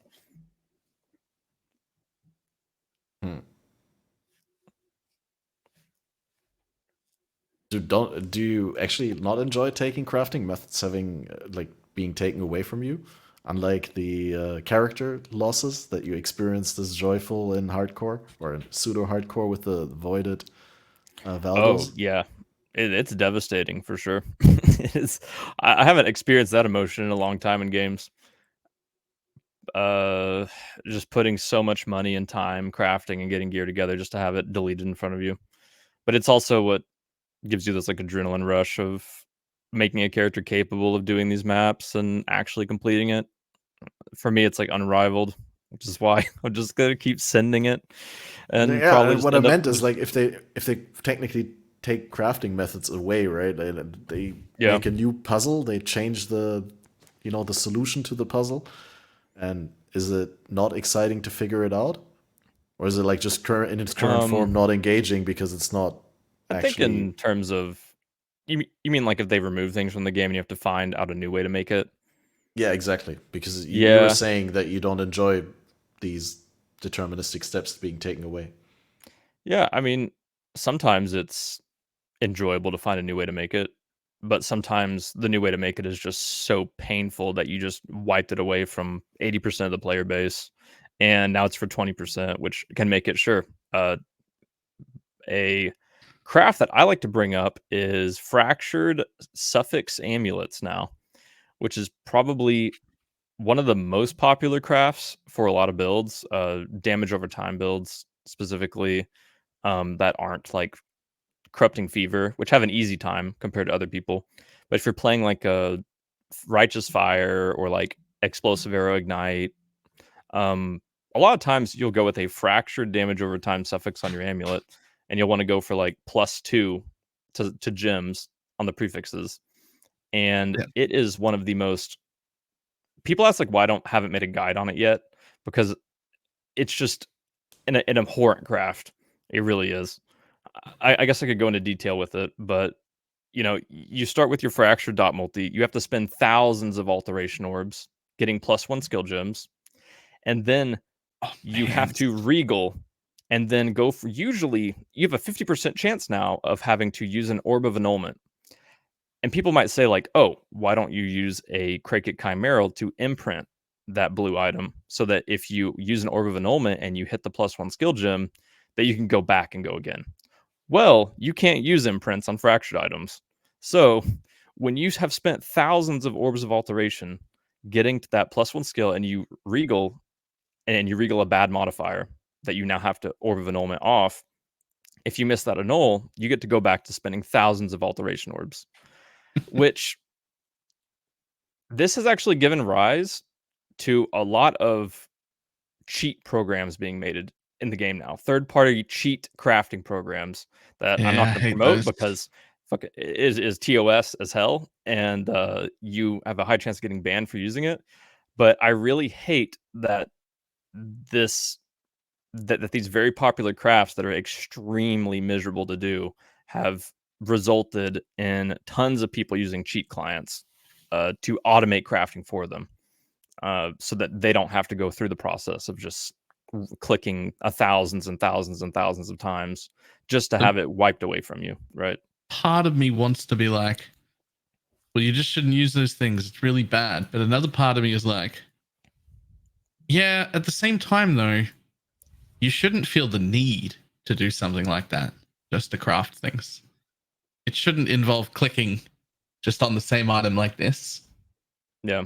An average of 1,800 times to hit a mod that you need. Just like this for it's just too much. Yeah, I hold the same position on that, like the one that I hold on the logout button. It should be a feature in the game. Like, why do you need to use third-party software for that? Why is there not like a keybind I can put to logout? No, that's the same. Why? No, that's a different thing for a few reasons. No, the only different thing is that they decided that logout is not against TOS, right? That's in accordance with TOS, so that's fine. But that's like one of them, which is a pretty big difference, but that's not the only difference. Okay, what's the other difference? Well, the other difference, which is the most important part, is that if you care about having the instant access to logout, if it's in the client, a logout button attached to the client doesn't stop client crashes or client problems or freezes. It wouldn't do anything for that. And that's the biggest reason people use logout macros. I mean, they could have their house own logout macro, like second executable that you run on top of it or that automatically starts itself. But then it already exists. But it's all a hotkey script that's like super obscure, and like how do you sell a new player on that? Like, how is that supposed to be a part of the game? How is like logging out the best way to prevent your death in hardcore, and it's the best way to level through the campaign quickly, because at certain points you just need to log out in order to go back to town, because otherwise you have to spend a portal scroll or may Isn't not there like a specialized third-party logout macro that is better because it will immediately like interrupt your connection and prevent TCP disconnect macro. Okay, yeah. That's wild to me. It literally just sends a disconnect packet, and that's it. It just says log me out right now. It doesn't matter if the client freezes. It'll It's just great if you have on. packet loss, because then that one packet is immediately lost, and then your character remains in the instance for like 6 to 8 seconds. Yeah, that makes it kind of scary for the void maps, because not sure exactly if my normal logout macro is suitable. Like an Xeri double flame blast is coming at my character. To be fair, the force logout thing is really easy to set up with LUTbot, if that's what you worry about. But yeah, back to the crafting part of it, is that, I mean, those amulets are just an example of one of the many, like, I mean, that's probably the worst in my opinion. But it is really popular, and so people have to go through that if they want that. But Sentinel, it was still very expensive if you wanted to make a min-max amulet like that. But you would just buy off of trade some amulets with +1, of gems and like dot multi, or you just alt spam one to get that mod and alt spam the other, and you can just slam them together. And it will take a lot of tries. If you want like a 4 or 5 mod amulet, it's gonna take you a lot of tries. It's gonna take you a lot of currency, but you also don't have to spend 8,000 alteration orbs and tons of currency and your time just gone away to possibly just fail and brick your item. I remember one time I got to the end of the craft and I decided to reforge Chaos at the very end. I had spent 3 hours, I think, making this amulet. And I could have augmented Chaos, but augment Chaos is 20,000 yellow life force and a sacred crystallized life force, which is unreal levels of expensive, especially like mid league. And so I was like, it's only roughly, I think, like a 1 in 12 chance of reforging into 3 suffixes. So I'll just take it. I'll take any tier Chaos res. I'll reforge once, and then I'll just craft the mod I want to finish. Hit 3 suffixes, pulled out an orb of annulment out of my stash. Out of rage, I just slammed it immediately, deleted my life mod that I spent forever and a lot of currency getting from Ashling, and I just exited the game for the day. And that's that is why I've seen myself not enjoying crafting as much as I used to. Nowadays, I love ROG, though. I really do love ROG. I spend the entire first week of the league usually just ROG crafting, and I usually like craft a lot of my early items with him. And I don't know. I think ROG is an example of a really great and low cost, low time investment way to get just items that work. And you can even just make items that are insane from him too, if you get lucky. It's pretty addicting. Yeah, ROG, man. Especially the item level bypass that I mentioned earlier. That you can just get the high level items way earlier than you'd be able to farm that content reliably. That's kind of good and bad at the same time. I don't know. Now that I think about it, maybe there it would be still better is if like you very couldn't. accessible crafting in the sense that if you just buy a fractured item, essence spam it. Oh yeah, in the craft trade life, market. and No, I for mean, me, like, like, if I you am were glad that exists, but also that's not like really that fun and interesting to me. Like, yeah, maybe I originally got into crafting because of the currency of profit crafting, but the reason I fell in love with crafting is because of how complex and interesting it was. Finding out it's like finding the answer to a puzzle. You're like putting the pieces together. You find someone's item on trade that's listed for 200 div, and you're like, wow, how did he make that? And you go sit in Craft of Exile, or you like sit and like write it down in a notebook, and you eventually find out the steps that he took. Like, oh, he made this in less than 100 divines, but no one knows how to make this. And for me, it's really interesting finding out that puzzle of how these items are made on trade. But just watering it down to the point that the only accessible option for most players is to just use a fractured item and just essence spam is just kind of like devaluing the beauty that GGG had made originally in the game with crafting. I feel like it's just very watered down and like not as cool as it used to be. That's kind of my hot take, I guess. No, that makes sense. But it's like I'm definitely not as good at crafting as you are, but also most of that is because I just end up buying things. Yeah, I mean it's massive time investment. That's the thing with PoE, is it's such a gigantic game. I have like over 10,000 hours, and I'm not good at build making like you are. I'm not good at build. I'm not even good at build making. Better at build making than my friend who's only played for like 2 leagues. It's just you have to choose to put time into it to learn it, right? Yeah. And in PoE, there's only so much time you have. Like there's only so much time you can allocate in certain areas. Even if you play it full time for a living, I still feel like I don't have enough time. Yeah. Like I can't learn every single bit of every single thing. There isn't time. I'm so lacking in several disciplines or aspects, but I guess. I mean, there's so many skill sets in PoE. Like just being good at the game is one. That's not something I've got. Like being good mechanically at the game is one of those skill sets. And if you don't play hardcore or really have a care for anything other than just like having a character that's good enough to not die every map, like you just don't really invest time in that as much. That's also like one reason I want to get into hardcore though, is to start just becoming better mechanically. You start paying attention to things a lot more. I think in softcore, I just have a goal of like, I like to invest in my characters so I don't have to move out of things or or just AFK. Like that is my goal. But also when it comes down to it, when you actually are like in early league or you want to start bossing or doing bosses early, you really do need to be good enough to like flame dash out of that Atziri circle. Or if you're doing a feared and you don't want to lose all the money you put in for your first feared, you actually got to be pretty good at dodging shaper balls, not standing in lasers. But like in hardcore, like it is really important, obviously, to be good at those things. Or to at least have a skill set like progressed enough to where you don't just stand in things that a softcore player might. And even after 10,000 hours, I still don't. I still just stand in shaper balls, still stand in shaper lasers. I sometimes dodge into them. Yeah. That's one thing that's made the void puzzle boxes very scary for me, is that I'm having to learn things that I've just never really cared about. Because like, this shaper slam could kill me. I need to flame dash out of it after he teleports to me so I don't get hit. But normally it's like, I just don't really care about it, because if I die to this shaper slam, even though only the high roll of it could hit me if it gets through my evasion, I'll just use one portal of 6. But in these maps, it's like you only have one portal and you also lose your character. So I have a good question for that. Just a couple of weeks ago, we had these race events where they had a 50% increased, or no, 50% total XP loss instead of 10%. So 5-fold increased XP loss as a death penalty. Yeah.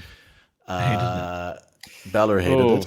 I loved it. Is that something that you like, or do you have a good idea for like what kind of, if you were to prepare for hardcore without actually playing hardcore, what kind of medium core would you enjoy? What is a good death penalty for you that would spice things up a little but still feel engaging? I'm not going to say that I hate it, but for me, it is really hard for me to take time out of my, I don't know, like when I'm just playing the game, I just like to play and play and play, and then maybe the next day I'll think about what I could improve about my character, or like why I'm dying. And so that is a massive hurdle for me to try to get over, and why it would take me it would take a lot of effort for me to get over that, where it's like, if I'm dying, it is a really, really, really big deal, right? Like this isn't something that I can just fix tomorrow. This is something that's going to prevent my character from getting to level 90 today, like level 90 tomorrow. And so you really have to like take time to stop and like think about what you can fix about your character, which is not something I usually do in softcore. Like in softcore, it's like let's say like league start day 1. I'm just gonna keep playing the game. Like, oh yeah, I'm dying a bit today, like maybe once every 2 maps or once every 3 maps, because my character has no spell suppression yet. Because I've been awake for 20 plus hours and I fall asleep all the time. Like, it might not even be res cap. I haven't checked in a while, but you just don't really care. Which power through for a day. And a lot of people hate that aspect of softcore. And in my opinion, yeah, I think it is definitely a valid critique. And I do wish, and that is like why I could actually welcome that, I think, because I feel like it would be cool to maybe adjust myself to actually caring a lot more about defense than I do right now. And I feel like we're going to have to in PoE too, because I 100% guarantee, I'm calling it right now, that 50% was just a beta test to see how people would like it in PoE 2. Just like how Ruthless was literally a beta test for PoE 2 for people to see how we'd like it. I mean, they literally put like that Ruthless event, Ruthless with gold coins or something, that was literally for PoE 2, I feel like. If You know, that was a test to see how people reacted to 50% XP penalties, then we're safe they're not coming, because people reacted very poorly and did not enjoy it. Yeah, I mean, I just think this is very much what they want to be in PoE 2 as well, is for people to really, really, really care about death. And I mean, they did show that you get to run the entire area again when you die. There's no checkpoints that you can respawn before the boss room or something like that, right? And I think they also said that everything respawns, right? It's a new instance. It's not like you cleared it before. You have to start from the start, and oh yeah, I'm not sure I remember about that now. part. But I remember that you definitely don't spawn in front of the boss room. You Oh have to yeah, go I do remember that. every step. That's gotta be a big adjustment for me, for sure. I mean, They also in a put way, that I am well. really excited for a brand new game. I mean, it's gonna be a brand new game, and you know, I am excited for it. But it's also like, I'm also a little bit scared if I don't like it. So if I just don't like it, you can't really just force yourself to like something, right? So it is a little bit worrisome there because it's so different from what we have now. Yeah, but honestly, with your current trajectory, like enjoying hardcore more and wanting to get more into hardcore, like enjoying that part of the game, I Yeah. think it will be right down your alley, potentially. It I mean, is a good sign. we don't there, know for at sure. least. Hopefully, it's rewarding. I mean, for me, the reason I love it so much is the reward at the end. If it's like that in PoE 2 and there's not really a reward at the end, it's pretty hard to get addicted to that. It depends how rewarding it is. I don't know. I feel like once you tasted the blood and the taste of a high hardcore letter placement, then that is all the reward that you need. You don't need any like in-game items. Maybe or something. someday. Maybe someday. I've got demis from winning hardcore races years ago, and I still have no interest in going back to hardcore. You sounded completely different last league. You said you considered you were going back. Yeah. I think what I was trying to get is an experience that didn't revolve around purely making currency. That's fair. And I got that by making a small private league, and that's filled that itch quite well. Yeah, no, fair enough. So I don't think I need hardcore anymore. No, I mean, you do have significantly more loss on failing like a map. Sure, you still have 6 portals. There's no 1 portal map mod or anything, but I mean, I saw you do the Uber bosses on the Spectre build, right? And like there was real palpable like tension in the air because you were worried about losing the encounter at some point. Yeah, like we only had like 5 of those boss attempts in the whole league. Yeah. I'm like, oh, I'm risking one of our drops.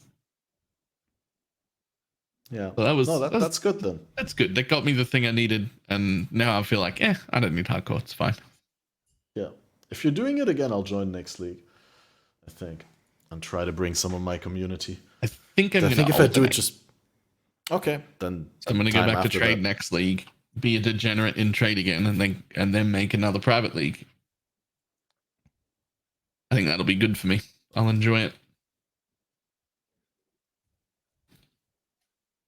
Yeah, one thing we have talked for almost like 90 minutes now, and we still haven't talked about the current league other than the Valdo boxes. So, what's your experience with Affliction?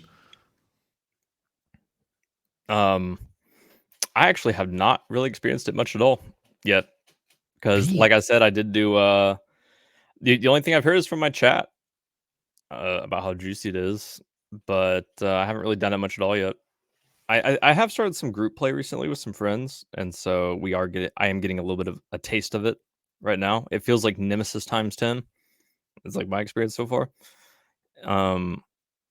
But like I said, I did Ultimatum for like multiple days, all day. So League Mechanic was not useful there at all.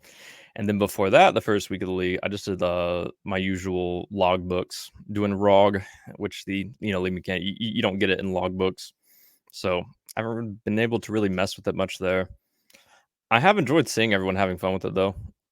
I mean, it just makes me happy in general when everyone's having fun with the league, like a really, really good league.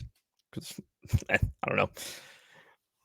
I think for most people, this is going to be like the most juice that we've ever had.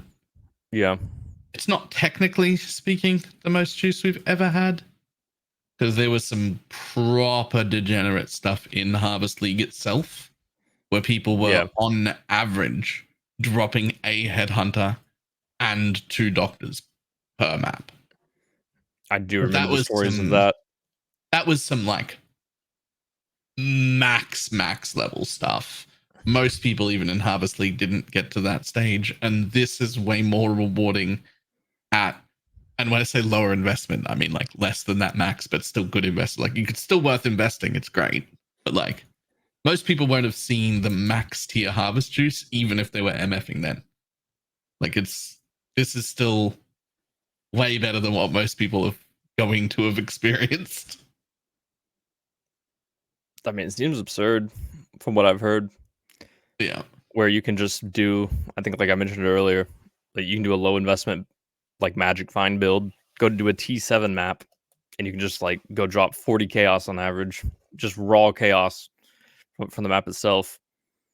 Just because like you do Live Mechanic and suddenly your map has Nemesis 10, you know? It's great. You have the loot explosions. Crazy. Which, I mean, I think what really, because it's not just currency and money. Like, people are like, yeah, I mean, people are just dropping tons of money and everyone's rich, but like, what's the big deal about that? Like, people are just happy because they have lots of currency now. But it's also because so many T0s and like super rare uniques are just so cheap because people are just dropping so many of them.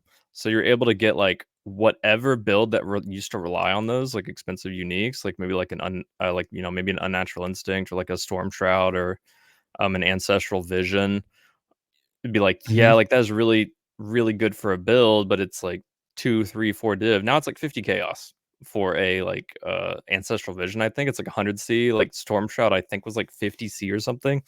So it's wild because everyone's making so much money, but also items are just so cheap that you need for builds. Some of them aren't. If you don't get the item from the lead mechanic, they're still really expensive, you know. But anything that drops like a world drop is super accessible right now for people, which is pretty cool, I think. Well, also something I've been complaining about for several leagues is that what I really, really, really do in this game at core is I want to just go into a map and murder things and have actual loot drop on the ground. And that's back. And I'm really happy about it. It's been a while, hasn't it, since a in-map league mechanic that just dropped loot. Like, there's been way to get loot, but it's all like reward tile stuff and yeah, that is like, true. I didn't really think about that. And have the dead mob drop items. That's what I want to do. And now I can do it again, and I'm real happy about it. Yeah, because people like showing up in my chat leading up to league. It's like, what kind of league mechanic do you think it's gonna be? Do you think it's gonna be a separate area? It's like, man, we have not had a in-map league mechanic for ages. There's no way we're not getting something related to that, surely, because it actually has been ages. Yeah, but just from the teaser where we saw the King in the Mists, like on his harvest, not on his ritual thing, like channeling something, like everyone was assuming that was going to be in map and that it was going to interact with other leagues. Yeah, I had the idea that it may be kind of like Delirium in a way, where you enter a map and it is afflicted. Like, every map is afflicted, and maybe like as you go through the map, you're fighting like afflicted mobs. Basically, like possibly like Arch Nemesis 2.0 in the sense where it's like there's like new afflicted modifiers, or kind of like a deli mirror, right? You press a deli mirror, there's delirium mobs that are all over your map, and they have delirium modifiers. Like, maybe like Affliction would be like that, but we didn't get that, and instead we got this. where people in the trailer thought that, oh, this is going to be pretty lame. We have to leave our map, even though it's in the map. We still have to leave it, and the loot's inside there. And then we come out and we do our map like normal. But it's like completely blew everyone away. Where you go to the league mechanic, and now your entire map is like a ritual league map. You know, a fractured like deli, just loot just pouring from the sky. It's not like you get any meaningful loot drops inside the forest. Yeah, it buffs your entire map, which is a really interesting twist. I mean, I'm not a huge fan of the actual mechanic, like running through it. I'm really not. It's mainly just like what it does to your map, though. And I feel like a lot of people feel like that way too. It's kind of like, doesn't really matter that I don't enjoy it as much, like the actual doing of the mechanic, but the reward I get at the end is insane. So I wish there was a little bit more agency and like a little bit more adventure inside the forest, a little bit more risk reward. It kind of feels weird when, especially early maps like undergeared, underleveled, and softcore, obviously, it felt insane. Those rares in the, I was in the getting yellow. blasted. Oh, yeah. I didn't even touch it in the campaign. I remember I did one of them in the campaign, and like it felt like I was doing 100% deli already. And I was like, man, this is gonna be a rough league mechanic. I was not looking forward to that. I actually thought that my build was shit. I was just like, man, this Hex Blast minor that I started with, because I'd never league started that before, and I was like, man, this really just doesn't scale up to tier 16 maps real easy. And I spent like half a day thinking, man, I regret this choice. And then I varled like 6 maps in a row that were like tier 14 to 16s, and they all went 8 mod corrupted. And they all went like real difficult. And I was like, oh, I guess I just won't do the league mechanic for a bit because I really need this completion. And then just went zoom, like straight through the map, annihilating everything. Was like, oh, oh, my build's strong. League mechanic is strong. Like, my bad. That's what's happening. Yeah, I was a bit scared for the league mechanic when I was experiencing the early, just crazy high difficulty of it, and I was thinking people wouldn't be really upset if like on Reddit and like this is just impossible to do. Maybe, you know, well, they did actually nerf it. I was really glad to see though that like the reward risk versus, or the difficulty versus reward, that usually is a bit lopsided in PoE. This time, like, they did it really well because like the reward is insane, and so that was really good. Yeah, I just wish there was like an option to forfeit the in-map reward and to like get more rewards inside the mist. I don't know, like a little bit more option, because it obviously seems very strong to just buff everything in your map and not care that much. But then again, I keep forgetting to take into account that you do get a sizable amount of wisps for the encounters with the rares. Yeah, the main reward from the league mechanic of itself is really just like if you find a master and you try to trade them and see if they have expensive items on them. I've not really gotten, like, there actually is encounters that do drop loot, and they're designed to drop certain league mechanic loot, but it feels really weird. I don't know. I remember we love. Yeah, I encountered the King of the Mists in there, and it's like not like the actual boss portal, like the portal to him, just like him out in the league mechanic, and with he his didn't give ritual like vessel drop. any wisps. It's just a ritual vessel, yeah. So it's like really, really, I don't know, awkward, because now I just run past him. I just don't even. Maybe he does drop wisps, and I'm wrong, but it just seems like a lot of encounters are not worth doing. It's like if I spend time doing this, I'm going to spend less time like actually getting the real loot, which is the wisps, you know, or finding a master that might have a charm that's worth like 40 divines or something. That is one thing I want to test though, is making a build that's just made to just run through the lead mechanic and like look for masters and try to get like really expensive charms, because charms are getting absurdly expensive. I remember when I wanted to play Root 2's like Penance brand, I bought the original charms for like 5 div or something, and then when I voided, I lost all of them, but I had some left over in my stash, and they had gone up to like 40 divines for a couple of them. Yeah, it is crazy. And I think like strength stacker ones are like insane now as well, from like Palstron's strength stacker. they're just skyrocketing. So that's why I think like maybe a really crazy moneymaker would be just having like a league mechanic runner that just runs through league mechanic and just tries to find like expensive charms and then just get out, go back, open a new map, go again. Would be cool to see. How would that be different from like a regular speed mapper? Like, I mean, you obviously want movement speed, clear speed, and yeah, I mean, it probably wouldn't care at all about actually killing the monsters in there. but I don't know need if the you wisps in order to buy the charms. Yeah, from the like that's vendor. what I was thinking. Like you might just have enough wisp from just collecting them on the ground. Like you might not even have to care about killing the monsters. Yeah, but what if there's 2 or 3 good charms? I mean, I've not even seen a single one. Yeah, the chance of was that good. happening is you are right, but I've never seen that happen. But so it'd probably be like a heist runner or something, like Queen of the Forest stuff, super low damage, which is not really compatible with league mechanic. Like you don't want super low damage, but just mainly all of the build is invested in speed to run through the league mechanic as fast as possible. You mentioned buying charms. Did you use experiment with any of the other primal forest ascendancies, or is Yeah. that the one? Yeah, the Magi Ascendancy was amazing for the campaign. I feel like people just take it literally just for the campaign and then they respec out of it right now. That's what I 'Cause do. crazy movement speed, crazy all elemental res.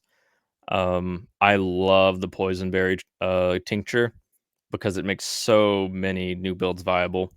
Like for people that don't know, basically it makes it so all damage from your weapon can poison, and so you can like build a tornado shot character that has like a triple Ellie bow, and it can be for a poison build. It's like, well, why would you do that? Like why not just play regular tornado shot? But the cool thing about poison tornado shot is that since you're getting so much dot damage, like dot cap, just from a bow and a quiver, and like maybe a couple of items, you can just invest everything else in just speed and defense. So like my build could just stand still quantity. AFK, not attacking anything in an ultimatum. Or quantity. Yeah. And like same thing with I'm playing Captain Lance's Blade Trap Immortal build now.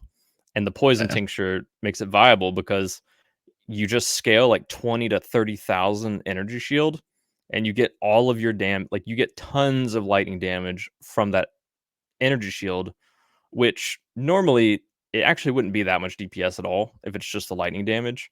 But since the poison berry tincture lets the blade traps poison now with all that flat lightning damage, you just scale a tiny bit of dot multi and like some poison duration, and you are doing tens of millions of DPS because of that with very little damage investment.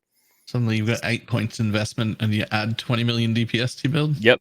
Just You're like oh, thanks. literally like nothing. I have no dot multi on like a single piece of gear, I'm pretty sure. And yet it's like 25 million poison DPS and it's like 600,000 elemental max hit, like 80,000 fizz max hit, and infinite EHP. Can literally just stand in Sire Storms.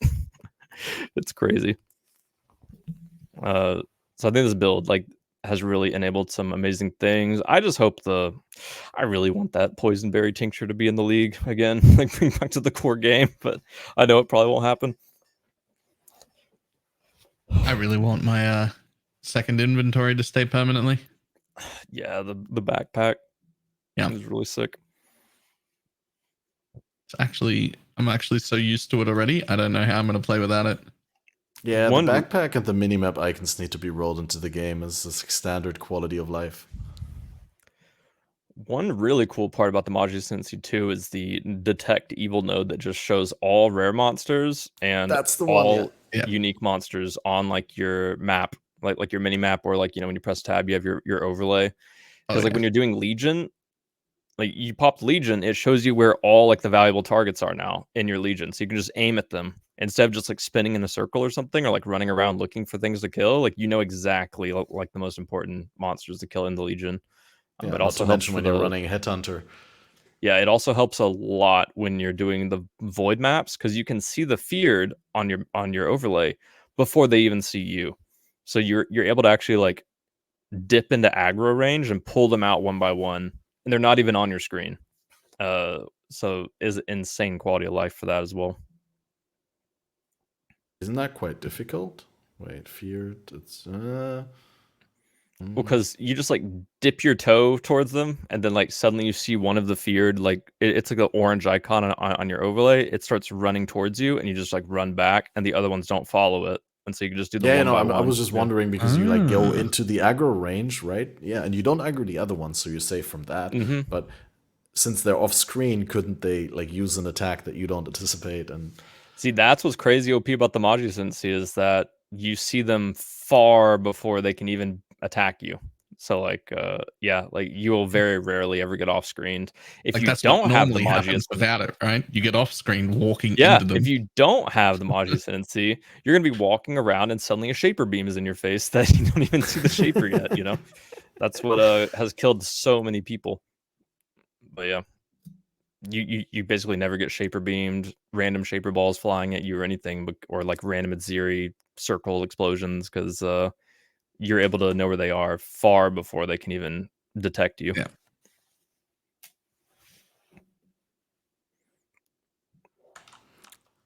Yeah. Which is going to make next league really hard for those Voldo maps, though, for sure. Like those Void maps, because you're just not going to know where the feared are ever. You just be having to wait for a random Shaper laser to pop out of off screen. Yeah, honestly, yeah, like I said, it should be a feature of the game. Quality of life, GUI, call it whatever you will, but I think minimap icons are really good. Yeah, it's something that it's one of those things. Like, what do you call it? Once you experience it, it's never the same again. Because you just miss it. It's like, wow, the game is just never the same again without this. And I'd also be completely fine with like any future league from here to PoE2 giving access to that huge movement speed bonus and all res that the Warden of the Magi has. I mean, they could bring that back in any like sort of shape or form with the next league. Something like that is scary to bring into the game. Because it is oh man, dude, it makes the campaign so nice. Yeah, it's throw like the campaign haters like, a bone. Yeah, like throwing us a bone and then just taking it away next league. Man, it's scary to introduce because you're gonna miss it so much. It just makes the campaign a complete breeze. The amount of people in my chat who have been like, "Yo, leveling alts has been actually fine. Like, I don't hate it this time," and they're just gonna be gone. Yeah, that's why this league is scary. There's so many things they've added where it's like, you guys are gonna hate when this is gone, huh? I know you are. Like, I'm someone who normally likes leveling anyway. So for me, I'm like, oh yeah, cool bonus. But we got people that like normally either complain a lot when they level alts, or I regularly see them every league and they just leave 2 or 3 weeks in and they're just like, all right, well, I want to level another alt, and they're on like their 3rd characters already because they're just like, oh, it's so much more fun to level now. Oh. Yeah. I think we had that before somewhere, right? Like where people made a lot of characters just because they enjoyed the league so much. Which one was that? But yeah, no, I think it was Harvest, where a lot of people told me, you know, some people didn't like Harvest that much, but for some people it was the league where they made the most characters because it was, they actually saw a point in making more characters because they were able to gear them properly and all that. I think they get worried about like speeding up the campaign, making it too easy, etc., etc. And I feel like everything they've ever done that slowed down the campaign for alts specifically was a bad thing. Like at one point there was like a fossil crafted glove that would add like 200 flat damage to everything, spells and attacks that you could like so pretty easily make. I think that was one of the best things that there's no reason to have ever gotten rid of that, because you could never have it on a league start. It was in principle, it wasn't bad to be in the game, but it was like disgustingly strong in the first 2 acts. It was so. It should be. Leveling alts shouldn't be at any point ever a challenge. It should be done at super speed with disgustingly OP stuff. Like those gloves that really fell off by the time you hit white maps. No one was using that in endgame. It didn't change the balance of anything. It just made it so anybody could level any skill as an alt and do a disgusting amount of damage through the campaign. That's fantastic. That's what you want. Alt leveling should be simple, easy, overpowered, quick. It should be but like that. Alt leveling, not your first character, just alt leveling. Should be able to do as anything.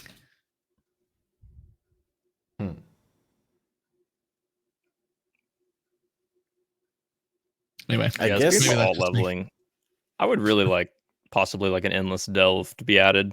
Like if you've like completed the campaign, you're able to go in on a new character and a delve from like level 1 and like level through there or something. I wouldn't actually mind them adding things like that. I think it would make I mean, some people would laugh at me and be like, how after this many hours do you not just like mind running through the campaign? Again, it's like a 3 to 4 hour adventure.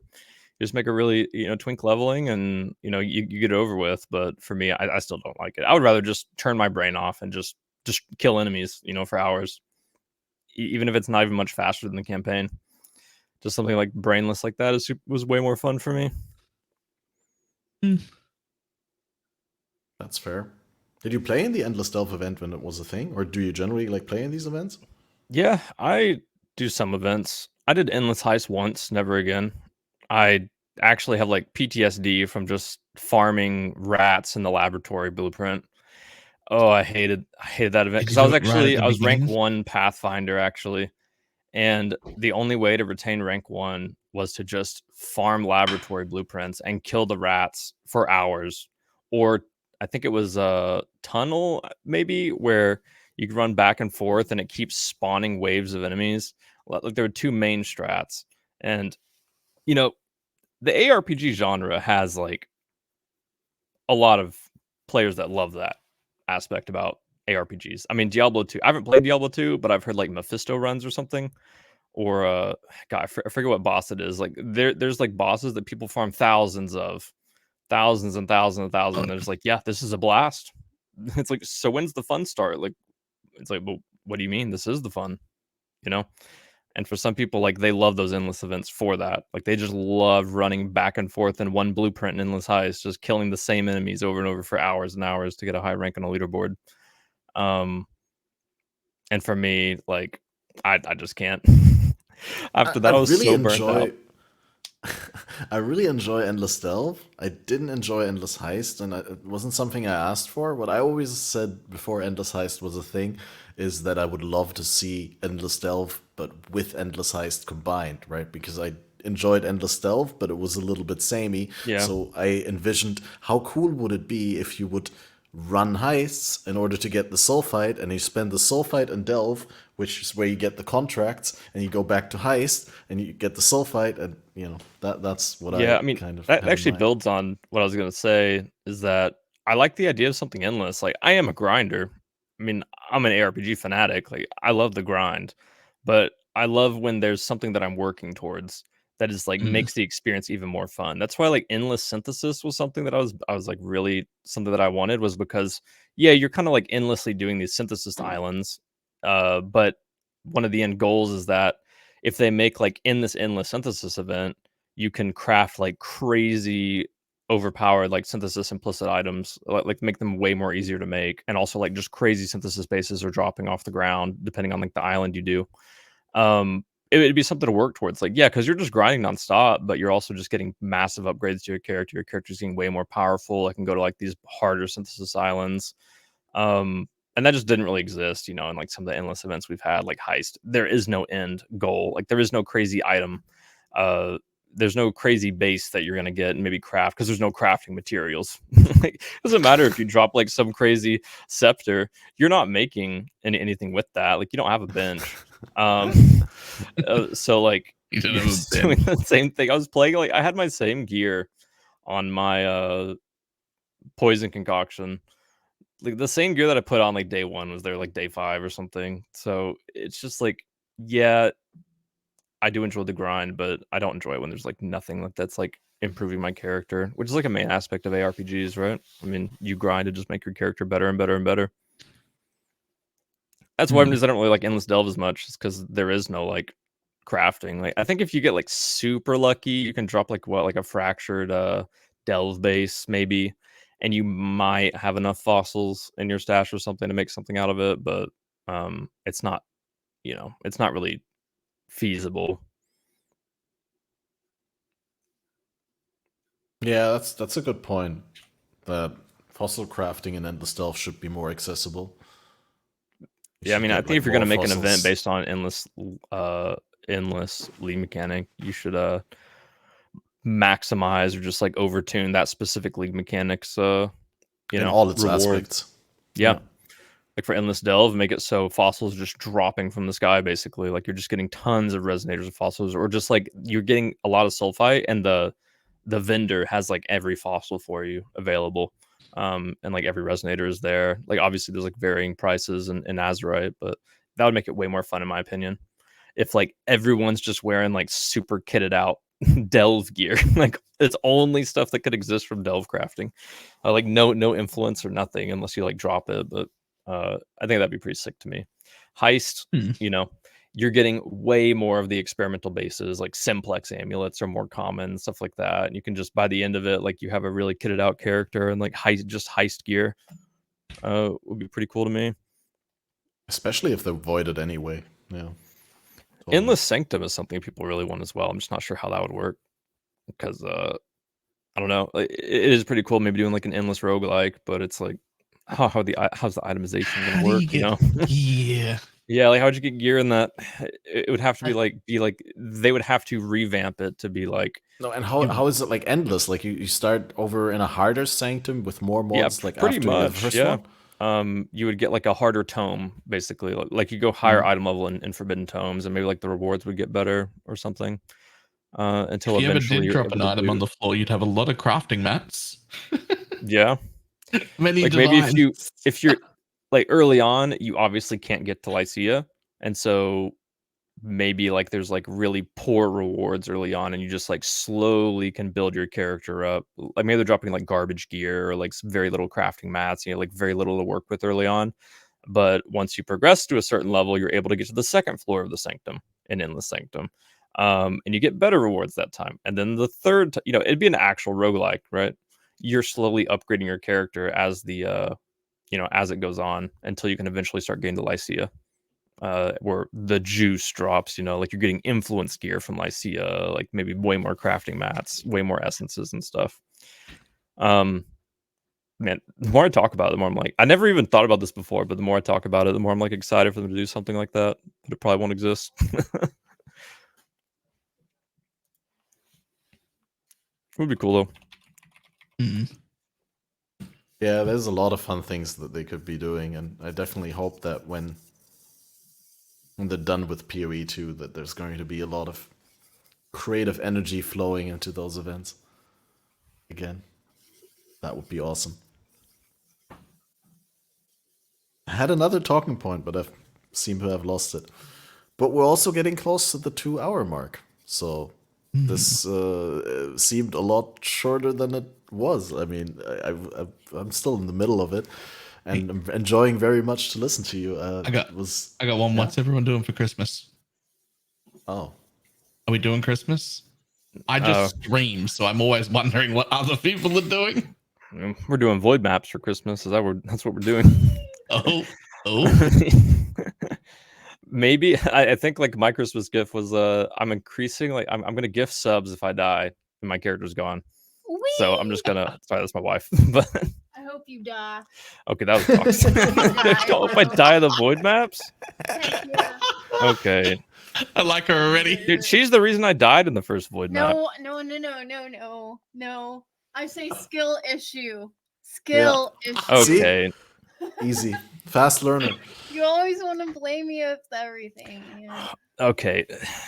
But skill issue. Okay, skill issue, whatever. But anyway, yeah, I was like increasing the gifted sub amount each like day or something. So it's gonna be like a lot on Christmas if I die. But yeah, that's my gift for my chat for Christmas. Me dying in a void map, and they will love it so much. Of course they will. Everyone loves that.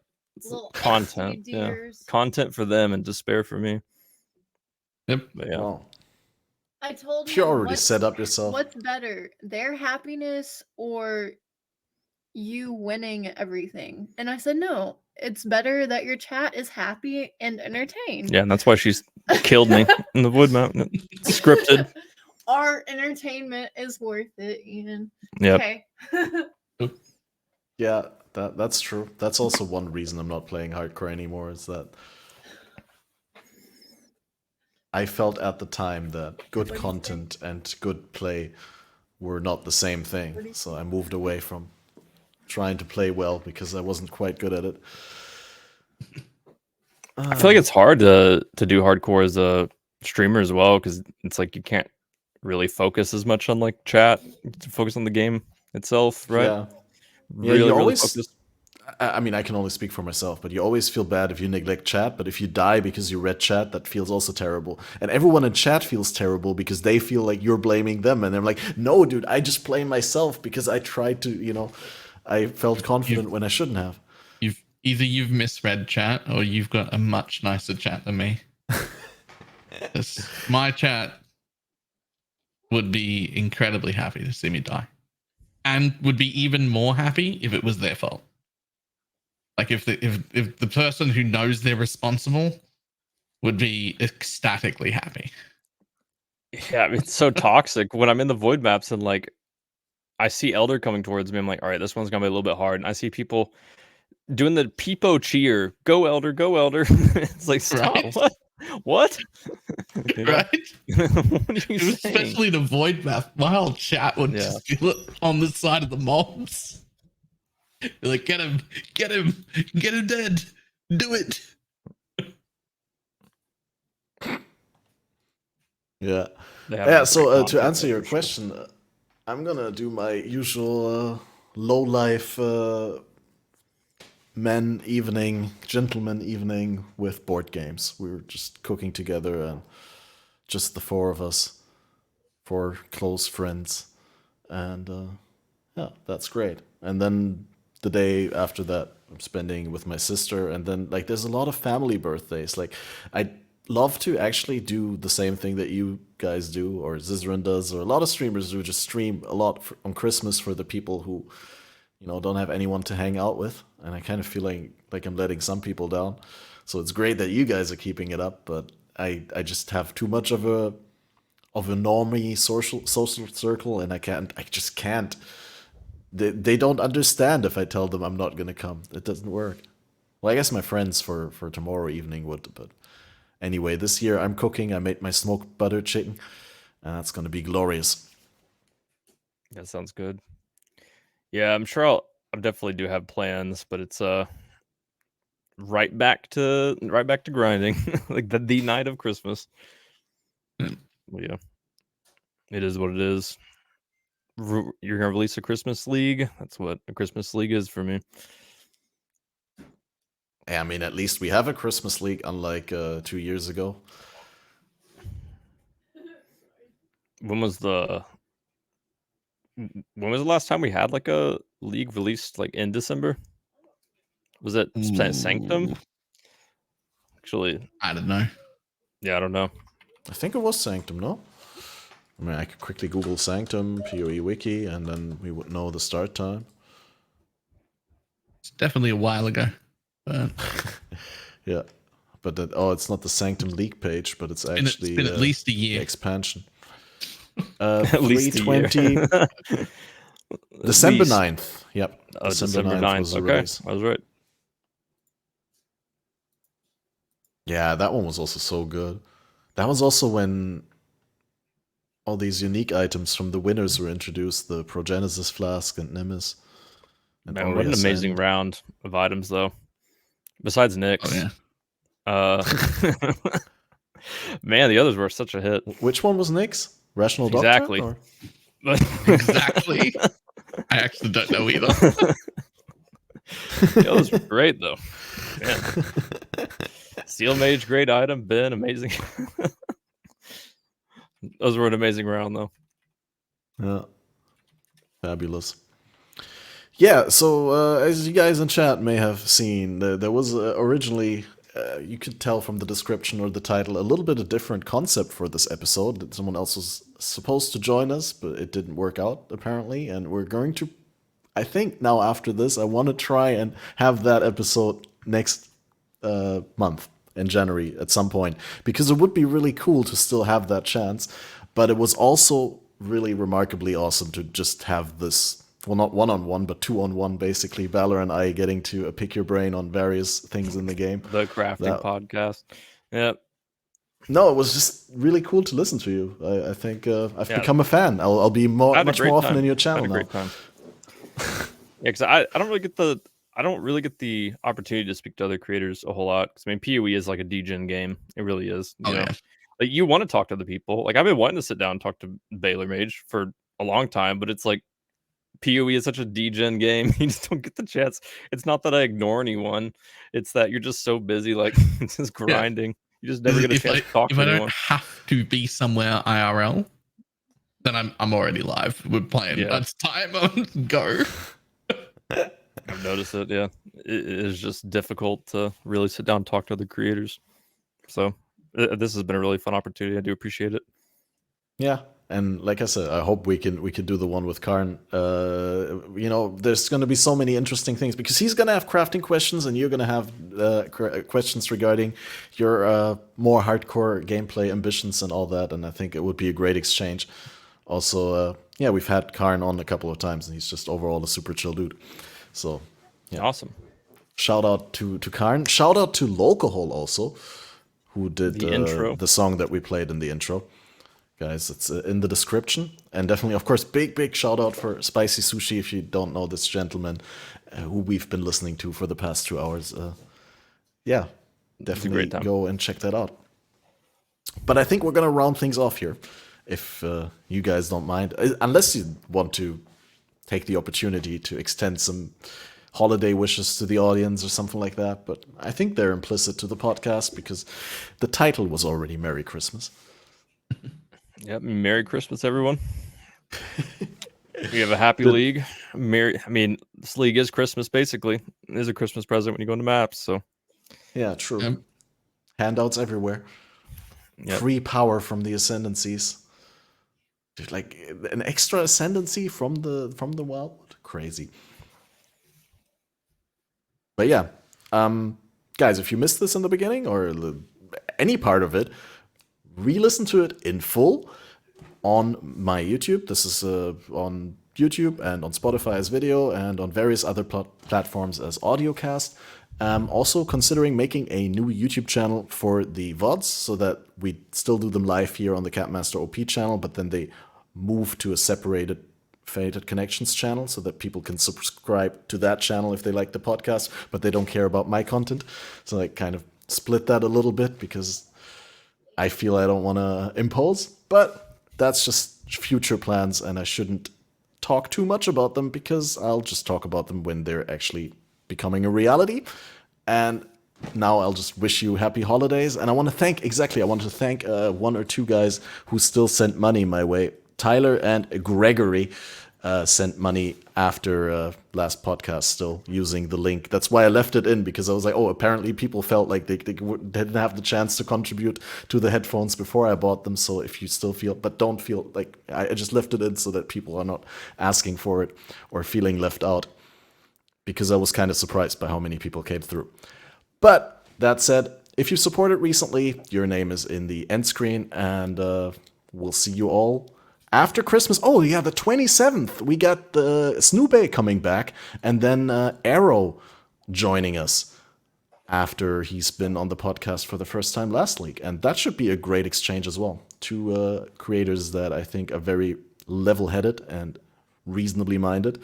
And by that time, we'll also have a lot more experience with the league under our belt, I think. Right. Happy holidays, guys. If we don't see each other for whatever reason, then also Happy New Year. And to you guys, Balor and Sushi, if you stay for 30, 40 seconds, then we can still talk. And if you're leaving, then I also wish you happy holidays if I don't see you after the outro. And you too. Other than that, yeah. Thanks. I'm scrambling because I can't find the outro. Goodbye, everyone. Where's the outro Merry button? Christmas. This is the stalling part. Yeah, exactly. Does your avatar? You should build in like the wave, you know. Oh yeah, I really need to add a lot more things. And what's that thing in the jar? Is that your brain or? Oh, Because the your name jar. label is Oh, above yeah, it. yeah. This thing. Yeah, this Oh, is this is the jar of incidents is what I call it. I don't know if you have seen any of my incidents in the past, but they all represent a very emotional event. The hatred essence is for when I bricked a mirror tier fizz bow when I was essencing a different bow in my Oof. stash, and I rolled over to one of my other stash tabs by accident, and I started essencing the fizz bow. The chaos orb is from when I really stupid moment when I wanted to rename my a mirror tier item, and I forgot that they remove reforged keeping prefixes. If Hinakora's locks were in the game at the time, it would have been fine. But I used a chaos orb, renamed it, and I was like, I don't like that name either. Prefixes cannot be changed. Chaos orb hit 3 suffixes, and the annul in my jar is from when I missed the annul. Oh, But yeah, that's pretty cool. I have a Okay. thing where like if I'm mashing keys, they're bouncing. But I haven't see, added that's a whole lot cool. of other stuff. Yeah, I haven't Awesome. added a whole lot of other stuff yet. Maybe No, that's pretty awesome. maybe someday. I'm new to the what's it called VTuber scene. Don't have a lot Yeah. of features yet. Inexperienced. Well, you got to start somewhere. Yeah. I think it's a cool touch.